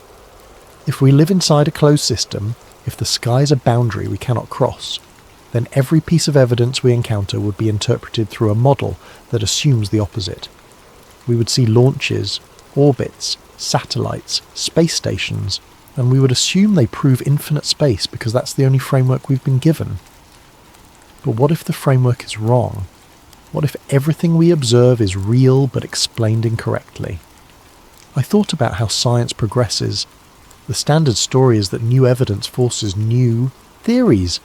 We observe something that doesn't fit the current model, so we develop a better model. Truth emerges through accumulation of knowledge. But that's not quite accurate. Science changes through paradigm shifts. An old framework is replaced not when evidence disproves it, but when a new framework explains the same evidence more effectively. The classic example is the transition from Newtonian physics to relativity. Newton's laws worked perfectly for everyday phenomena. They still do. Engineers use Newtonian mechanics for most calculations, but Einstein showed that at extreme velocities and gravitational fields, Newton's laws were approximations, not absolute truths. Einstein didn't prove Newton wrong. He showed that Newton's framework was incomplete, useful within certain limits but inadequate for the full range of physical phenomena. Could the same be true for cosmology? Could the infinite space model be useful, predictive, effective for certain purposes, but fundamentally incomplete? Firmament theorists believe so. They argue that the heliocentric infinite universe model works because it's internally consistent, not because it's true. You can make accurate predictions, build working technology, navigate successfully, all while operating within a flawed framework. Because frameworks don't have to be true to be useful. Ptolemy's geocentric model was useful for over 1,000 years. It made accurate predictions. It allowed navigation, calendar keeping, astronomical observation. The fact that it was based on Earth being the centre didn't prevent it from functioning. Copernicus's heliocentric model was simpler, but it wasn't immediately more accurate. Early heliocentric calculations were often less precise than Ptolemaic ones. The model won not because it was proven true, but because, over time, it proved more adaptable, more elegant, more compatible with emerging physics. Now we have Einstein's relativity, which tells us that there is no absolute frame of reference. Motion is relative to the observer. You can describe the universe from a geocentric perspective or a heliocentric perspective, and both are mathematically valid. This is mind-bending. It means that, in a sense, the ancient geocentric model was not wrong. It was one valid description among many. Firmament theorists seize on this. If motion is relative, if there's no absolute frame of reference, then claiming Earth orbits the Sun is no more true than claiming the Sun orbits Earth. Both are valid perspectives. Both can be used to calculate planetary positions. The choice between them is not empirical, it's practical. We choose the heliocentric model because it makes the math simpler, not because it's objectively true, and if that choice is practical rather than true, then other choices are possible, other frameworks, other cosmologies. The firmament model is one such alternative. It takes the same observations, planetary motion, the appearance of the sky, the behaviour of light and gravity, and interprets them through a framework of enclosed Earth rather than infinite space. Does it work as well as the standard model? For some purposes, yes. For others, no. It requires different mathematics, different assumptions, different explanations for various phenomena. But so did heliocentrism when it first challenged geocentrism. So did relativity when it challenged Newton. New frameworks are always awkward at first. They must be developed, refined, tested against accumulated observations. The firmament model has not undergone that rigorous development. It exists mostly at the margins, among independent researchers without institutional support. It has no funding, no laboratories, no peer review process. Is that because it's wrong, or because it's unacceptable? I started to wonder, what would it take to actually test the firmament hypothesis rigorously?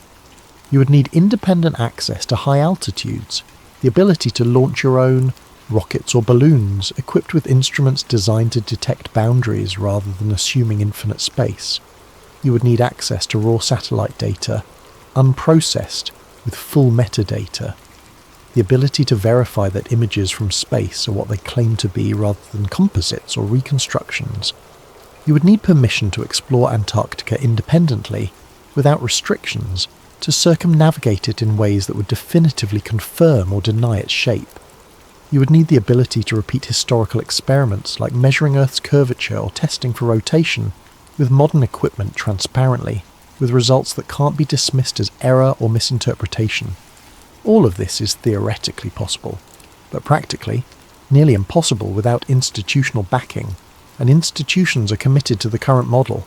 They have no incentive to test alternatives that threaten foundational assumptions. This is the epistemological trap. The people with resources to test the firmament hypothesis rigorously are the same people who would lose credibility if it were proven true. The people motivated to test it lack the resources, so the hypothesis remains untested, not disproven but not verified, existing in a liminal space between rejected idea and genuine alternative. Firmament theorists argue this is intentional. The system protects itself not through active suppression, but through structural barriers. Make independent verification prohibitively expensive, restrict access to necessary locations, classify alternative frameworks as fringe before they can be seriously examined. Is this conspiracy, or is it simply how institutions function? They conserve what works, they resist change, they defend their paradigms not from malice but from investment, intellectual, professional, financial. Thomas Kuhn called this normal science. The day-to-day work of science happens within accepted paradigms. revolutionary challenges to those, paradigms are rare and resisted until the accumulated anomalies become overwhelming. Have the anomalies around cosmology become overwhelming? Firmament theorists believe so. They point to dark matter and dark energy, mysterious substances invented to make observations fit the model. They point to the cosmological constant problem, the horizon problem, the flatness problem, fundamental questions in cosmology that remain unanswered. They argue that maybe these aren't problems with the details, but problems with the foundation. Maybe the model itself is wrong, and no amount of adjustment will make it right. But mainstream cosmology responds. These are puzzles, not failures. Science always has unsolved problems. That doesn't mean the framework is wrong, just incomplete. Who's right?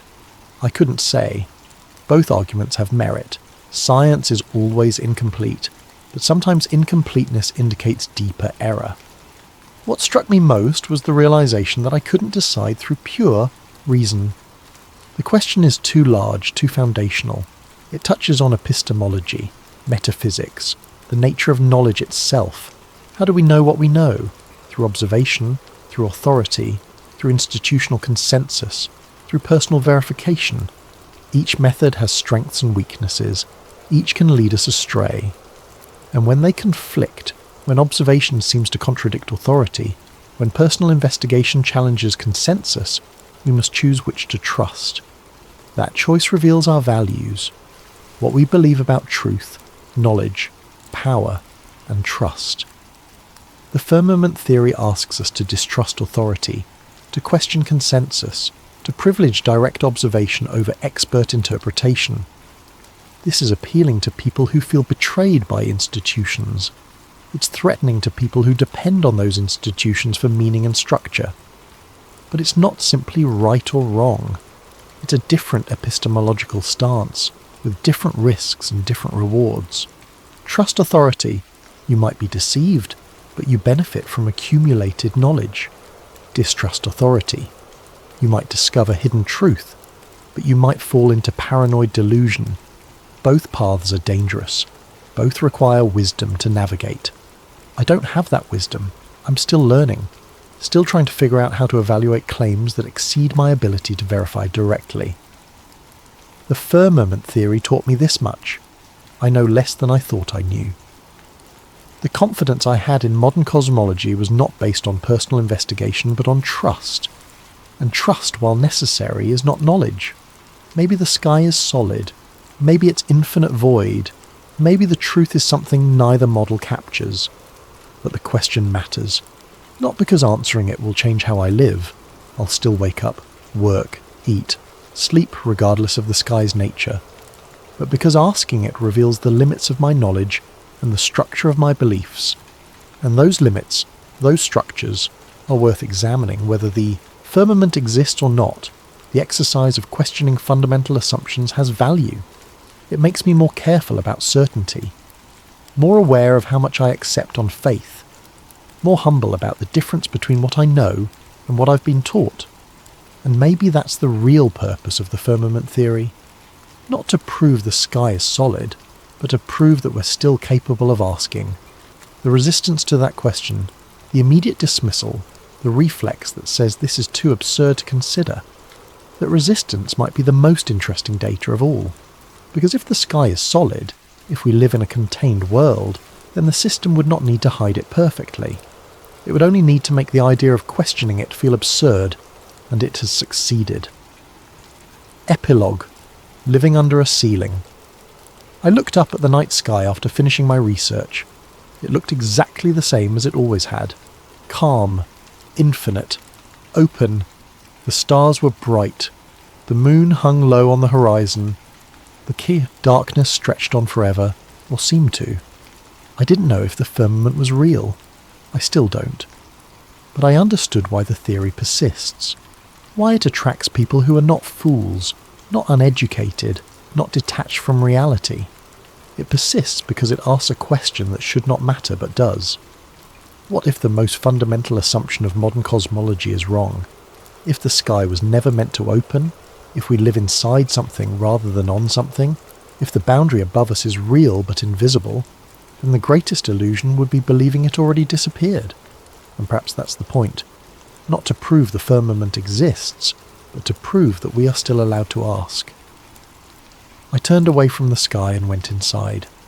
The stars remained where they were, fixed or distant, solid or infinite. I would never know for certain, but I would keep looking, because some questions once asked cannot be unasked, and maybe that's exactly what they're afraid of.